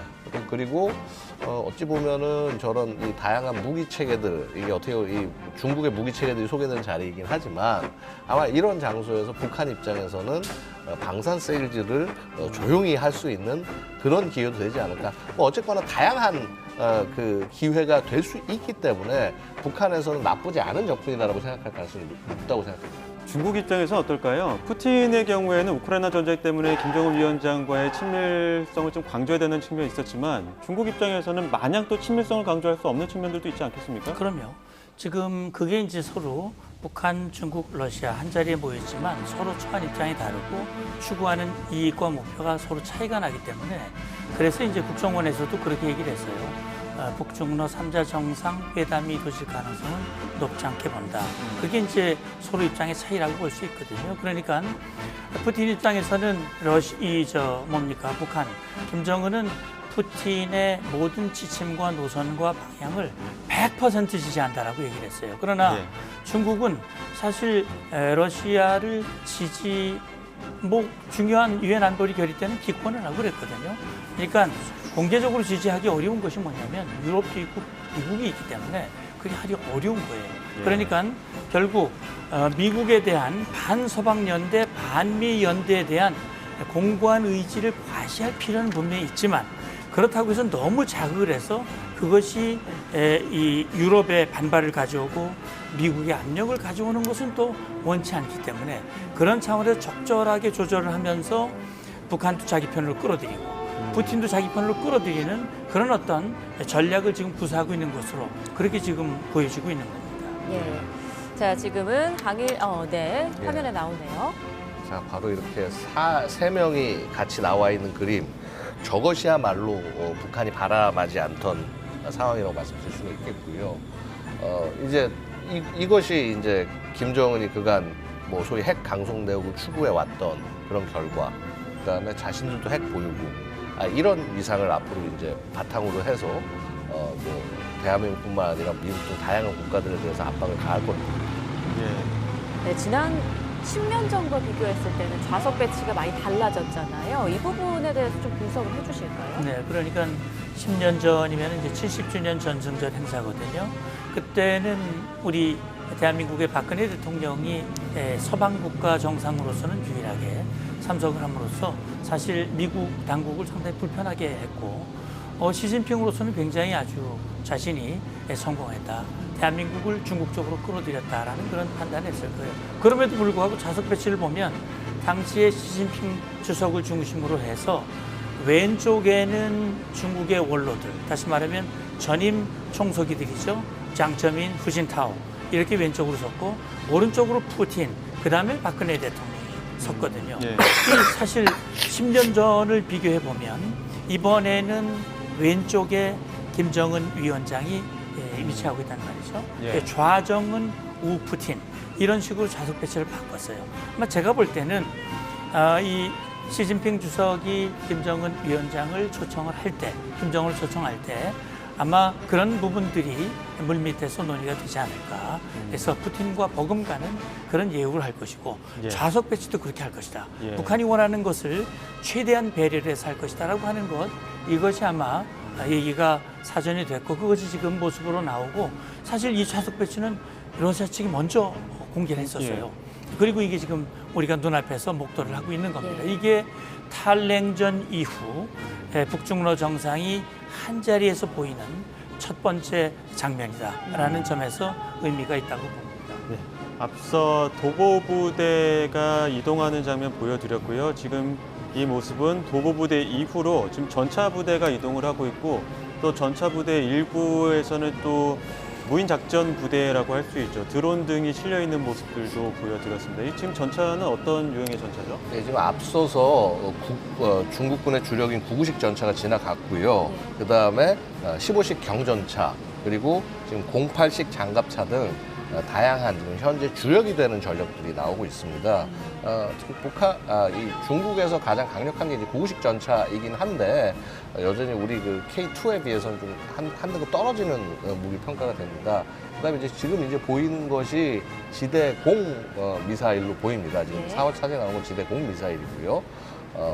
아마도 홍치 16계열이 아닐까 이제 생각이 됩니다. 지금 지상 무기 장비 부대가 지금 행진을 하고 있는데 예, 그동안 그렇습니다. 보지 못했던 무기들도 혹시 보이나요? 어떻습니까? 아까 제가 잠깐 보니까 둥펑 60이라고 해서 최신형 ICBM이 등장을 했었습니다. 아마 좀 이따가 아마 뒤쪽 부분에 나올 것이라고 예상이 되고요. 앞쪽에는 이제 주로 이 다양한 화력 장비들 다연장이 나오고 그다음에 그 이후에 지금 이제 여기 나오는 것들이 지대공 미사일들이네요. 홍치 계열들 미사일들이. 그래서 뭐 이게 사실 종류가 굉장히 다양히 있습니다. 뭐 홍치 뭐 16, 20부터 시작해서 이제 여러 가지 모습들이 있는데 지금 이것들을 다 뭐 개개의 설명드리긴 좀 쉽지는 않습니다만 사실 이 미사일들이 능력들이 상당히 많이 올라가 있는 상황이기 때문에 지금 보면 지금 보이시는 거는 레이저 요격 체계, 렌즈가 달려있는. 예, 맞습니다. 그 레이저를 통해서 이제 무인기라든가 기타 이런 것들을 요격할 수 있는 체계로 보이고 아직 뭐 100와트 수준 정도까지는 못 올라간대. 그 정도 돼야지 이제 미사일도 요격이 될 수 있긴 합니다만은 그래도 이동식으로 최소 20에서 30와트 이상 정도의 킬로와트 이상 정도의 출력을 낼 수 있지 않나 그렇게 예상이 됩니다. 지금 이제 요게 그 YJ-15 자 지금부터 이제 이 미사일들 대함 미사일들이 등장을 하네요. 이제 YJ-15 그다음에 요게 19군요. 19 YJ-19 YJ-17도 있을 겁니다. 네, 그다음에 저 숫자는 계속 개량된 걸 여기 YJ-17 이제 중간에 있고 이게 뭐냐면 숫자는 사실은 뭐 꼭 숫자가 높다고 해서 개량된 것은 아니지만 지금 대표적으로 보였던 YJ-17, 15, 17, 19 그다음에 아마 21도 나올 겁니다. 이것들이 지금 중국이 가장 대표적으로 내세우는 대함 무기 체계들입니다. 그래서 미국의 함대들을 경멸하기 위해서 활용을 하는 그래서 이제 17, 19, 21은 특히나 극초음속 미사일이라는 것이고요. 앞서 문 센터장님이 미 항공모함이 굉장히 좀 두려운 존재일 수 있다 이렇게 말씀하셨는데 말씀하셨던 YJ, 잉지 21 이런 것들이 이제 미 항공모함 공격할 수 있는 극초음속 미사일 이런 것들이 나와 있는 것 같고요. 네. 앞서 열병식의 다른 해에 이전에 있었던 열병식의 경우에는 앞에 나오는 그 재래식 무기의 좀 범위가 많았다면 지금은 현대전에 대한 어떤 무기 체계들이 굉장히 많이 나오는 것 같아요. 예, 그렇죠. 그러니까 지금 현대전 이 양상이 바뀌고 있지 않습니까? 2022년 2월 24일 러시아가 이제 우크라이나를 침공하면서 지금 전쟁이 4년째 이어지고 있거든요. 이 전쟁에서 사용되는 무기 체계를 보면 지금 여기 그대로 반영된 거라고 볼 수 있어요. 드론이라든지 지금 이 드론을 요격하기 위한 다양한 무기 체계들이 개발이 되고 있는데 그래서 지금 또 전자전이 있죠. 전자전을 위해서는 통신을 교란하기 위한 그런 체계도 필요한 것이고요. 이제 사실은 미국이 자랑하는 항공모함 여기에서는 중국이 절대적으로 열세이기 때문에 이 부분을 타격할 수 있는 앞서 보여드린 이 대함 무기 체계들, 미사일들 이런 것들을 이제 볼 수가 있는 것이고 어쨌든 이 중국은 미국과의 경쟁에서 결코 밀리지 않고 오히려 미국을 밀어내고 세계 제1의 군사력을 건설하겠다는 꿈을 시진핑 주석이 얘기를 했고 이걸 현대화 현장에서 지금 이걸 해나가고 있는 지금의 모습을 이 자리를 통해서 볼 수 있는 겁니다. 둥펑 계열의 무기들 앞서 말씀을 해주셨는데 이게 ICBM인 거잖아요. 대륙간 탄도 미사일. 둥펑이 다 ICBM이 아니라 둥펑 중에서도 ICBM에 해당하는 것이 있고 그다음에 중거리 미사일에 해당하는 것도 있고 다 다릅니다. 그래서 이제 둥펑 5, 둥펑 31, 그다음 둥펑 41, 둥펑 61 정도가 ICBM에 해당하고요. 나머지는 뭐 둥펑 뭐 11, 12 이런 것들은 단거리 미사일.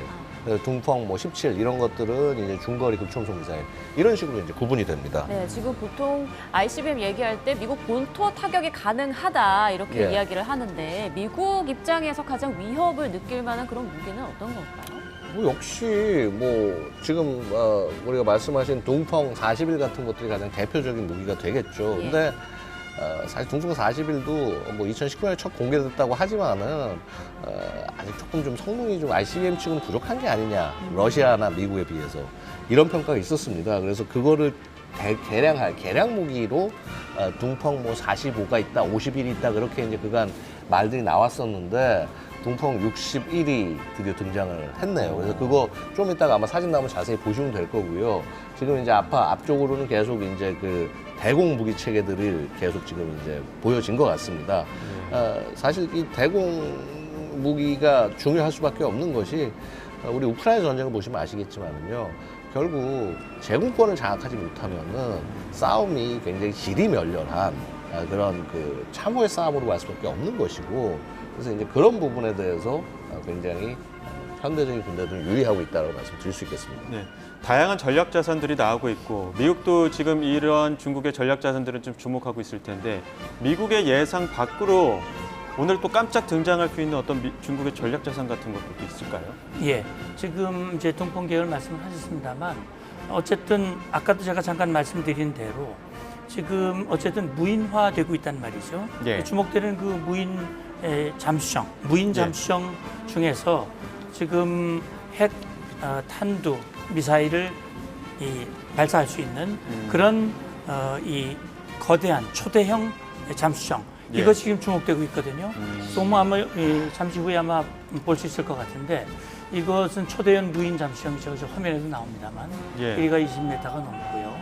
그래서 이것이 재래식 탄두도 탑재할 수 있고 핵탄두도 탑재할 수 있다 이렇게 지금 보고 있는데 만약 그렇게 된다면 미국으로서는 이게 이제 사실 물속에 움직이는 것이기 때문에 탐지하기 쉽지 않지 않습니까? 물론 중국의 이런 움직임들을 미국이 다 손바닥으로 보면서 거기에 대한 이 대응 체계들을 지금 뭐 미사일에 대한 대응이라든지 무인기에 대한 대응 또 이렇게 무인정에 대한 대응들을 아마 하고 있을 겁니다.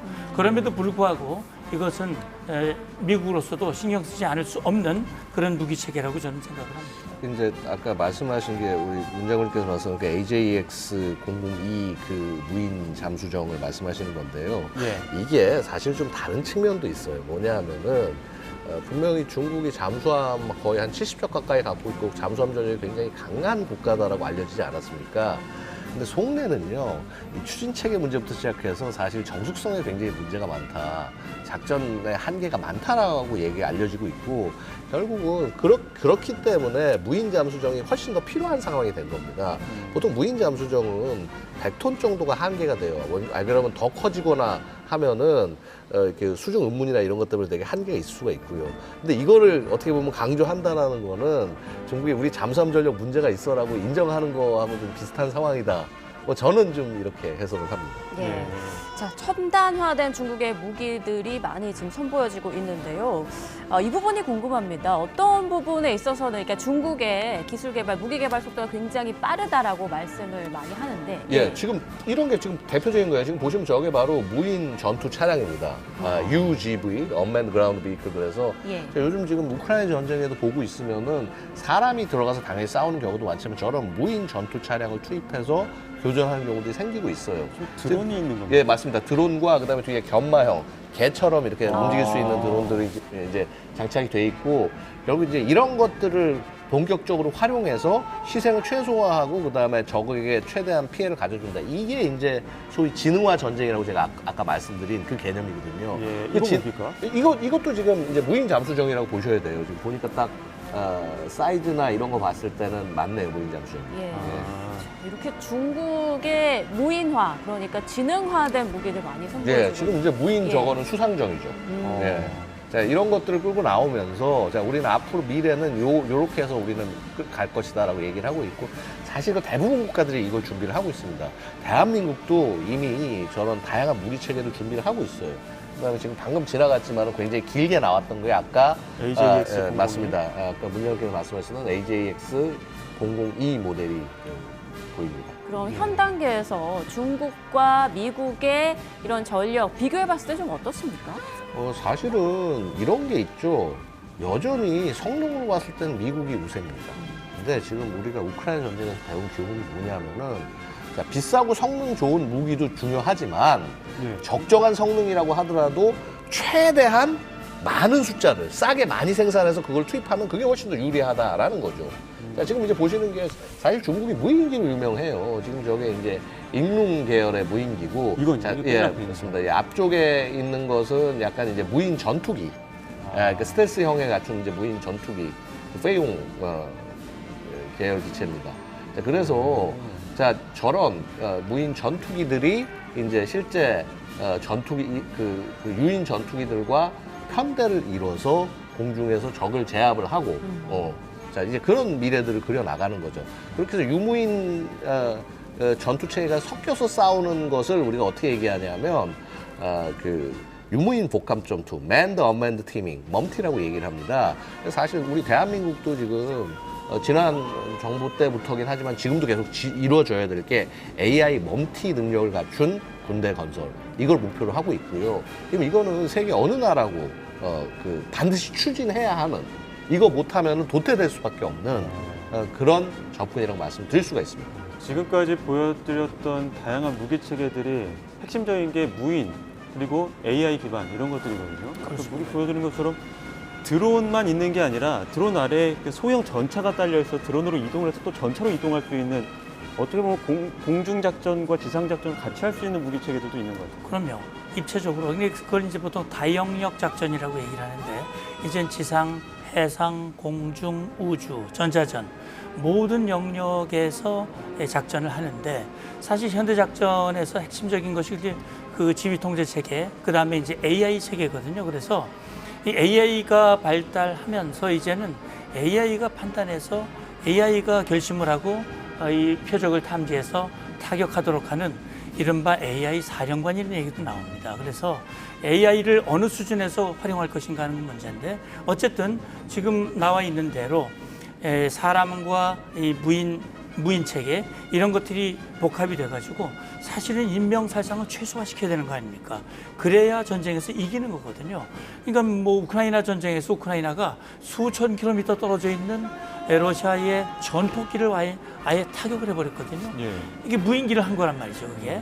그런 걸로 봤을 때 지금 여기 뭐 중국도 이렇게 하고 있지만 우리 대한민국도 하고 있습니다. 미국도 물론 하고 있죠. 예. 그래서 이것이 이 첨단화된 무기 체계를 누가 얼마나 빨리 선점화하고 그것을 실제, 이게 무기 체계만 발달한다고 되는 게 아니거든요.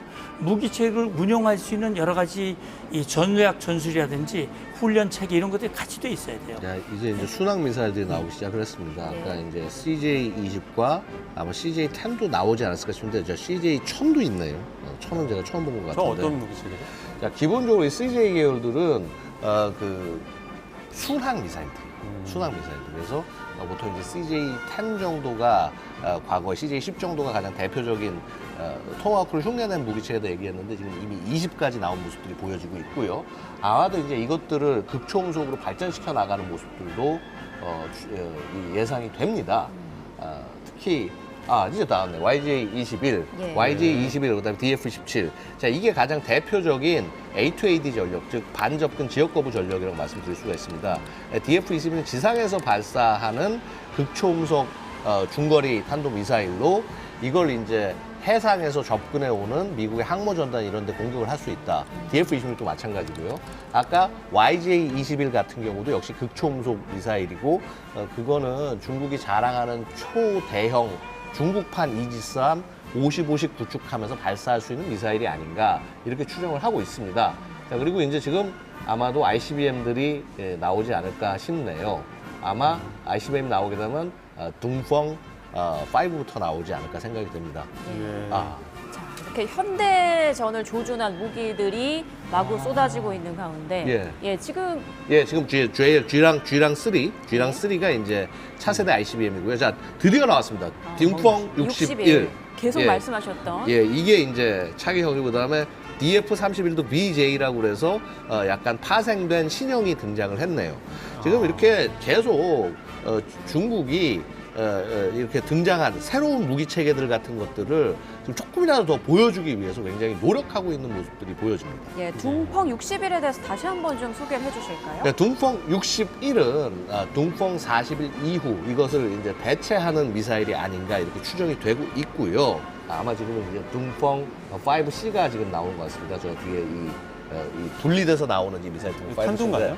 맞습니다. 탄두 부분이고 중간에 이렇게 분리를 해서 쭉쭉 계속 이 둥펑 5들을 끌고 나옵니다만은 둥펑 5C죠. 예. 이 둥펑 5들이 이제 어찌 보면은 미국 본토까지 제일 멀리 날아갈 수 있는, 그래서 아직도 계속 사용하고 있는 그런 ICBM입니다. 구형이긴 하지만 여전히 그 신뢰성이 있는 것이고요.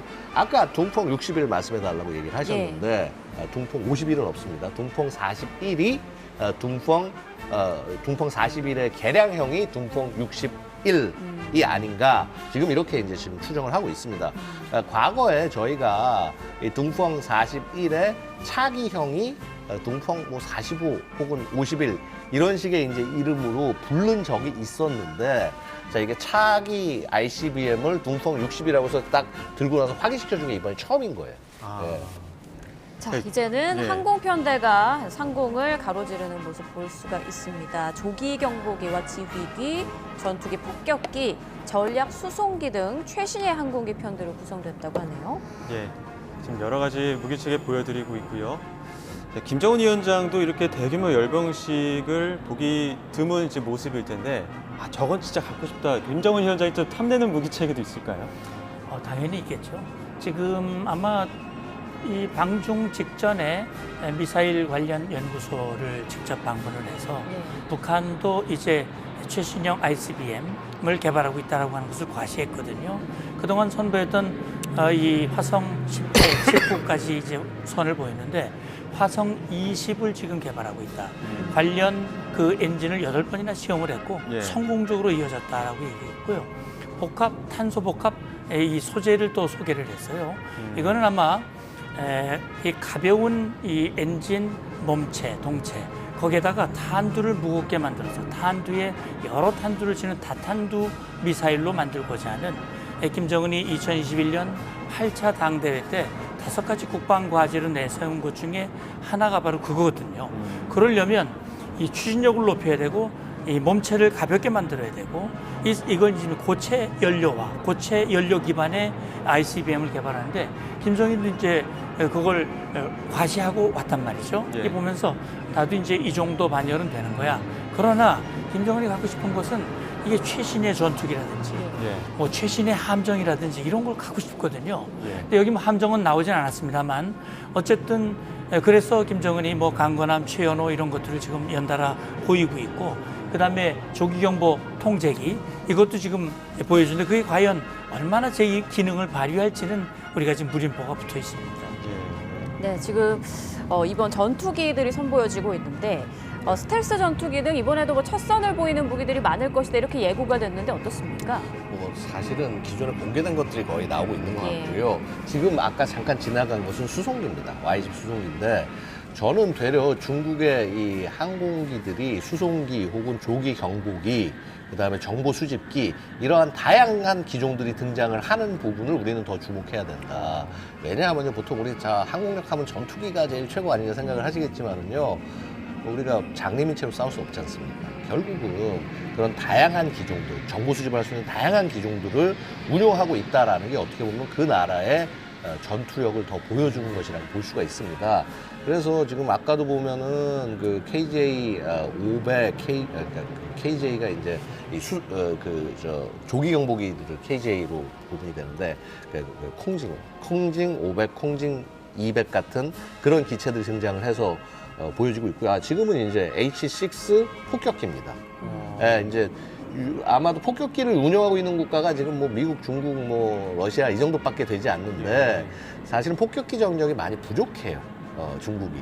예를 들어서 뭐 미국과는 당연히 비할 수 없고 러시아에 비해서도 굉장히 부족한데 왜냐하면 저 사실 저 H6라는 기종은 거의 50년대, 60년대의 최초 그 제트 전투기, 소련제 제트 전투기, 제트 폭격기를 그 중국이 이제 그 자국형으로 만들어 놓은 거예요. 그러다 보니까 그 항속거리도 제한이 있고 그래서 사실은 미국의 B2 같은 것 혹은 B21 같은 것들을 대적할 수 있는 H20이라고 하는 차세대 그 스텔스 폭격기를 지금 개발을 하고 있습니다. 근데 사실은 저는 그 H20을 이번에 공개하지도 않을까 하고 좀 기대를 했는데 아직 뭐 시험 비행 단계까지는 아닌 것 같네요.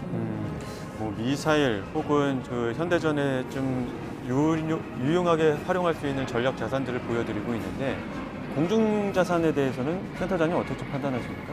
예, 그러니까 지금 중국이 말이죠. 아마 이걸 보면서 옛날 생각을 하게 돼요. 중국 그러면 사실 낡은 군대, 뒤떨어진 군대 예. 이런 거였거든요.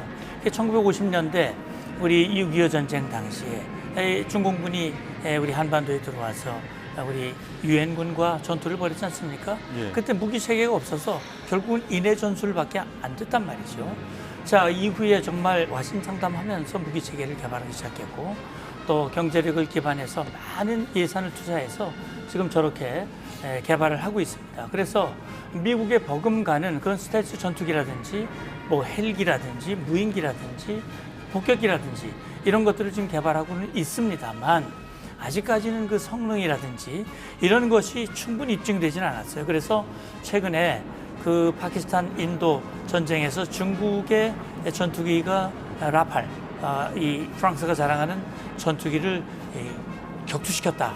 그래가지고 그게 아주 중국이 어떻게 보면 자기 어깨에 힘이 들어가고 우리의 무기가 이 정도다. 그래서 사실 중국 무기가 국제사회에서 큰 관심을 못 끌고 사실 많이 팔리지 않거든요. 중국 무기 사가는 나라가 몇 안 되지 않습니까? 그런 걸로 봤을 때 아직은 중국은 미국에 그 필적할 만한 그런 역량은 아직 안 되지만 그걸 뛰어넘기 위한 노력을 끊임없이 하고 있다고 생각합니다.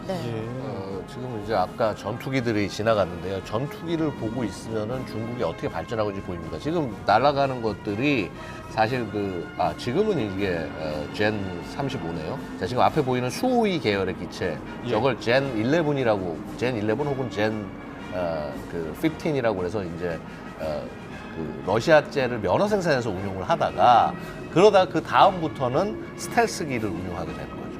그래서 이제 젠 20과 젠 35 같은, 그리고 이제 사실 6세대 전투기로 개발을 했어요. 그래서 젠 36하고 젠 50이라고 하는 것으로 추정이 되는데 올 초부터 비행하는 장면이 보여서 이번에 혹시 공개하지 않을까 했는데 아직 공개할 수준은 안 되나 봅니다.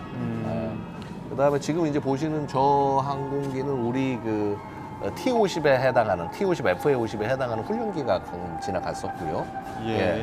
자, 그다음에 아까 말씀하셨던 우리 문성국 장군께서 말씀하셨던 그 라파를 격추했던 J-10 전투기가 지금 지행을 하고 있습니다.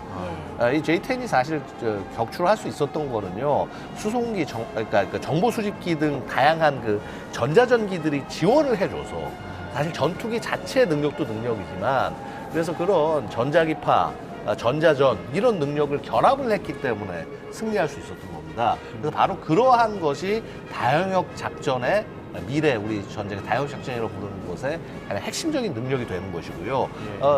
그게 중국 장비로 그걸 할 수 있다는 게 입증이 됐기 때문에 사실은 이게 더 어떻게 보면 위험한 일이죠. 결국은 비슷한 중국 장비를 북한이 도입을 하거나 혹은 저것을 북한이 잘하는 대로 절취를 해서 기술 절취를 해서 구현을 할 때는 우리 군도 그 위협이 그대로 오게 될 수밖에 없다라는 거죠. 앞서 문 센터장님께서는 김정은 위원장이 아마 최첨단된 그런 무기들을 갖고 싶어 할 거다 이런 말씀해 주셨는데 북한의 이런 최첨단 무기 개발 속도는 좀 느리지 않을까 싶은데 어떻습니까? 아니 근데 느리다고 우리가 함부로만 얘기할 수가 없는 것이요. 사실은 북한도 워낙 개발들 많이 하고 기술 절취를 많이 하고 하다 보니까 어느 정도 이제 이게 좀 뭐라고 그럴까 익숙해졌어요. 그래서 개발 속도가 과거보다 많이 빨라지기도 했고 특히나 러시아가 지금 뭐 협력을 해주고 있지 않습니까? 러시아가 협력을 해주는데 무슨 기술이나 도면을 주는 거가 중요한 게 아니라요. 사실은 와서 샘플을 주는 것만으로도 북한한테는 굉장히 고마운 거예요. 워낙 역설계를 잘하다 보니까 웬만한 거 샘플만 있으면 지금 다 따라하는 그런 모습이 있습니다. 자, 지금 비둘기를 방사하면서 열병식의 마지막 순서를 지금 진행하고 있습니다. 자, 여러 가지 지금 무기 체계들을 보여드렸고요. 마지막으로 항공기들의 항공 모습까지 보여드렸습니다. 시진핑 국가주석이 하늘을 바라보고 있다가 지금 비둘기를 방사하고 또 지금 중국 인민들이 지금 빨간 깃발을 흔들면서 노래를 하고 있는데 이런 모습과 함께 마지막 열병식 절차를 마무리하는 것으로 보입니다. 네, 시진핑 주석의 기념 연설에 이어서 도보부대 사열 그리고 분열식이 있었고요. 조금 전 비둘기 방사로 열병식의 마무리가 이루어지고 있는 것 같습니다. 잠시 뒤에는 승전 80주년 기념 리셉션 인민대회당이 거행될 것으로 보이는데요. 지금 또 계속해서 마무리 행사가 이어지고 있는 모습이네요. 예, 전반적으로 봤을 때는 저희가 뭐 예상했던 무기 체계들도 있고 그 이상의 개발되는 무기 체계들도 있었습니다. 지금까지의 열병식과 분열 이런 모습들은 지금 어떻게 좀 판단해서 보셨습니까? 예, 일단 뭐 중국이 계획했던 대로 여러 가지 이 내용들이 이제 뭐 원만하게 진행이 됐다라고 생각이 되는데 마지막에 이제 평화의 비질기를 저렇게 날리는 것은 우리가 이런 군사력을 가지고 있지만 우리는 침략이 아니라 평화를 위한 세계 것이다 라고 하는 것을 보여주고 싶은데 그러려면 대만 침공 계획을 마치겠습니다. 그리고 어쨌든 북한의 저는 호전적인 핵 무기 이런 개발을 오히려 유엔 안보리 상임이사국으로서 정말 바른 그런 태도를 보여줘야 말과 행동이 일치되는 그런 리더십 국가의 지위를 유지할 수 있다고 봅니다. 지금 색색깔의 또 풍선이 하늘 위로 올라가면서 마무리를 짓는 것 같습니다. 자, 양욱 어떠십니까? 정보원장님. 예. 네, 저는 일단 그렇게 생각을 합니다. 솔직히 주변국이 군사적으로 강한 거 별로 반길 일이 아닙니다. 예를 들어서 이제 원교 근공이란 말이 있지 않습니까? 그래서 이제 멀리 있는 나라와는 잘 지낼 수 있어도 가까이 있는 나라들은 언제나 위협이 될 수밖에 없는 부분이기 때문에 중국의 저러한 모습들이 자기들이 말하는 대로 그렇게 평화로운 불기를 바랍니다. 근데 다만 최근에 우리 서해 지역에 불법 구조물을 짓는다거나 하는 모습들을 봤을 때는 우리도 중국의 저러한 군사력에 의한 압박에서 자유로울 수는 없다. 그리고 또 다시 한번 말씀드리지만 북한조차 지금 한반도를 벗어나서 이 동북아 지역 정치, 국제 정치, 인태 지역 안에서 자기 역할을 찾으려고 하고 있습니다. 이것은 우리 정부가 어떻게 움직여야 될지 보여주는 그런 굉장히 좋은 잣대가 아닌가 이렇게 말씀드리고 싶습니다. 네. 자, 오늘 열병식 기념식 쭉 봤을 때 북중러 정상이 함께하는 모습 볼 수 있었고 또 시진핑 주석은 평화를 강조하면서도 신무기들을 대거 공개했습니다. 시진핑 주석이 하고 싶었던 메시지 한마디로 요약하면 좀 뭐라고 볼 수 있을까요? 예, 이 미국을 향해서 그랬죠. 이제 미국 패권주의를 비난했지 않습니까? 나는 이런 강한 힘을 가지고 평화를 지킬 것이다 라고 하는 것을 보여주고 그것을 이 푸틴과 김정은과 함께 이걸 과시했다고 생각을 합니다. 그래서 저는 이번 기회를 통해서 중국이 정말 제대로 된 그런 모양, 말과 행동이 일치되는 그런 걸 보여주고 우리도 이걸 보면서 우리가 어떻게 대응해야 될지 방향들을 잘 결정하는 그런 계기가 됐으면 좋겠습니다. 양욱 연구위원께서 어떻습니까? 예, 뭐 일단 기본적으로 저는 여기서 지금 볼 수 있었던 게 시진핑의 그 군사 부분에 대한 어떤 그 장악력 여전하구나. 그래서 사실 그간 뭐 예를 들어서 뭐 중국 군에 대한 그립이 떨어졌다. 시진핑이 굉장히 집권 능력이 떨어졌다 이렇게 표현을 하고 있었는데 그것 좀 사실이 아닌 것이 아니지 않나라는 걸 확인할 수 있었고요. 역시 북중러 삼각 연대가 구성되는 저 모습에 우리는 정확하게 상황을 인지하고 이제는 대응해 나가야 되지 않겠나 이렇게 말씀을 드리고 싶습니다. 네, 두 분 모두 앞으로 우리가 어떻게 대응해 나갈지 지금 고민해야 할 시점이다라는 말씀 해주셨습니다. 정순절 80주년 기념대회 한 70분간 이어지는 긴 시간이었는데요. 지금까지의 과정들을 보면서 가장 좀 눈에 띄는 장면이 있었다면 어떤 걸 꼽을 수 있을까요? 네, 결국 역시 북중러 정상이 나란히 한 자리에 지금 방금 이렇게 걸어 올라오는 모습을 봤습니다만 지금 그동안 말로만 북중러 얘기를 했습니다만 이제는 한 자리에 세 정상이 모여서 정말 반미, 반서방 그런 연대 이 세 사람이 공통점이 있다면 뭐냐면 권위주의 독재 국가의 리더십이 되는 얘기거든요. 그래서 이 세 사람이 국제 질서 평화와 인권과 이런 것들을 흔드는 그런 역할을 하는 것에 대해서 정말 국제사회가 주목을 하고 이것이 어떻게 보면 반면교사가 될 수 있다고 생각을 해요. 그래서 이재명 정부가 정말 평화를 위해서 한미동맹, 한미안보협력을 공고히 하기로 한 이 방향은 일단 잘 잡았고 그 방향들을 잘 이어가기를 바라는 마음입니다. 예, 여기까지 듣도록 하겠습니다. 지금까지 양욱 아산정책연구원 연구위원, 문성묵 한국국가전략연구원 통일전략센터장 두 분과 함께했습니다. 고맙습니다. 고맙습니다. 감사합니다. 감사합니다.